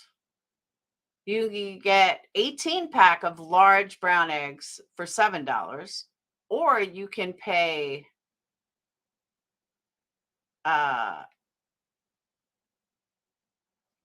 Eggland's Best Large white eggs, $5.49. Or Kroger's medium white eggs for $5. It doesn't make sense. It's stupid. Quail, I can't do quail eggs. All eggs come from chickens. I don't know. I just think it's highway robbery. Teach you about real numerology in gematria. It's way deeper than you think. Oh, I know it's deep. That's why I didn't understand it. I know it's really deep. That's why I try to get someone on here that really really understood it, but also knew the case. Chicken virus made prices go up, not inflation. I don't know. 50 million deceased birds. The bagel is $2.75. Yeah, same thing here though, Tony.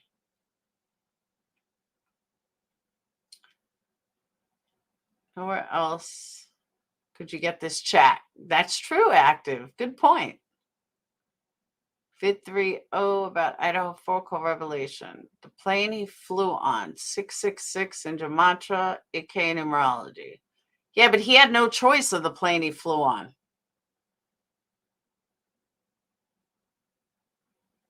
I'll watch it. I'll check it out. Read sometime this week, and I'm curious about something. Can you read sometime this weekend? What do you mean, Bedwolf? Thank you, Southern Gal. Woo woo. All right, I've been on 3.5 hours though. I'm out. Outie. So they grossed me out. Bedwolf, I don't know what you meant by that. Can you read sometime this weekend? Can you read sometime this weekend? Plane Brian flew on the numbers and letter add up to 666 in numerology. Yeah, I'll check it out. Yeah, I know Triple T. He knows a guy. He has him on, but scary. Wait, what? He knows a guy. He has him on, but scary. I don't know. You guys got to speak better. Oh, can I read your tarot cards this weekend? Yes, I can. Yes, Papa Murphy's got expensive, though.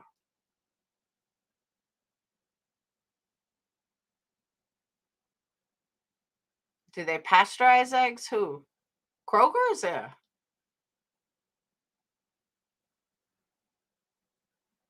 Poor Nan. She always gets here late. Yeah, I could do your cards, Bedwolf. Oh, he has a guy. All right. Now I get it. You guys all confuse me. All right, so I'm going to get out of here. Thank you guys so much for all the super chats. We made our goal plus some. Tomorrow we're going for 15. Since tonight we did 10 and we did almost 15. So I want to thank you guys. Store-bought, yeah, fresh, no, unless they pasteurize them themselves. So have a wonderful day. I'll see you guys tomorrow. Have a wonderful night. Southern Gal, candles are going out tomorrow. You got my word. K-Rocks, your candle's going out tomorrow as well. And a couple of others. So I will see you guys later. But if you guys want to cheat, you can go to Instagram and you can see candles that are going out the next day. That's the easiest way to see if your candles are going out the next day is check out Instagram. So, all right. I'll see you guys tomorrow. Have a wonderful night and peace out. And thank you for my amazing mods and my amazing guests that came up. And I'll see you guys tomorrow. Peace.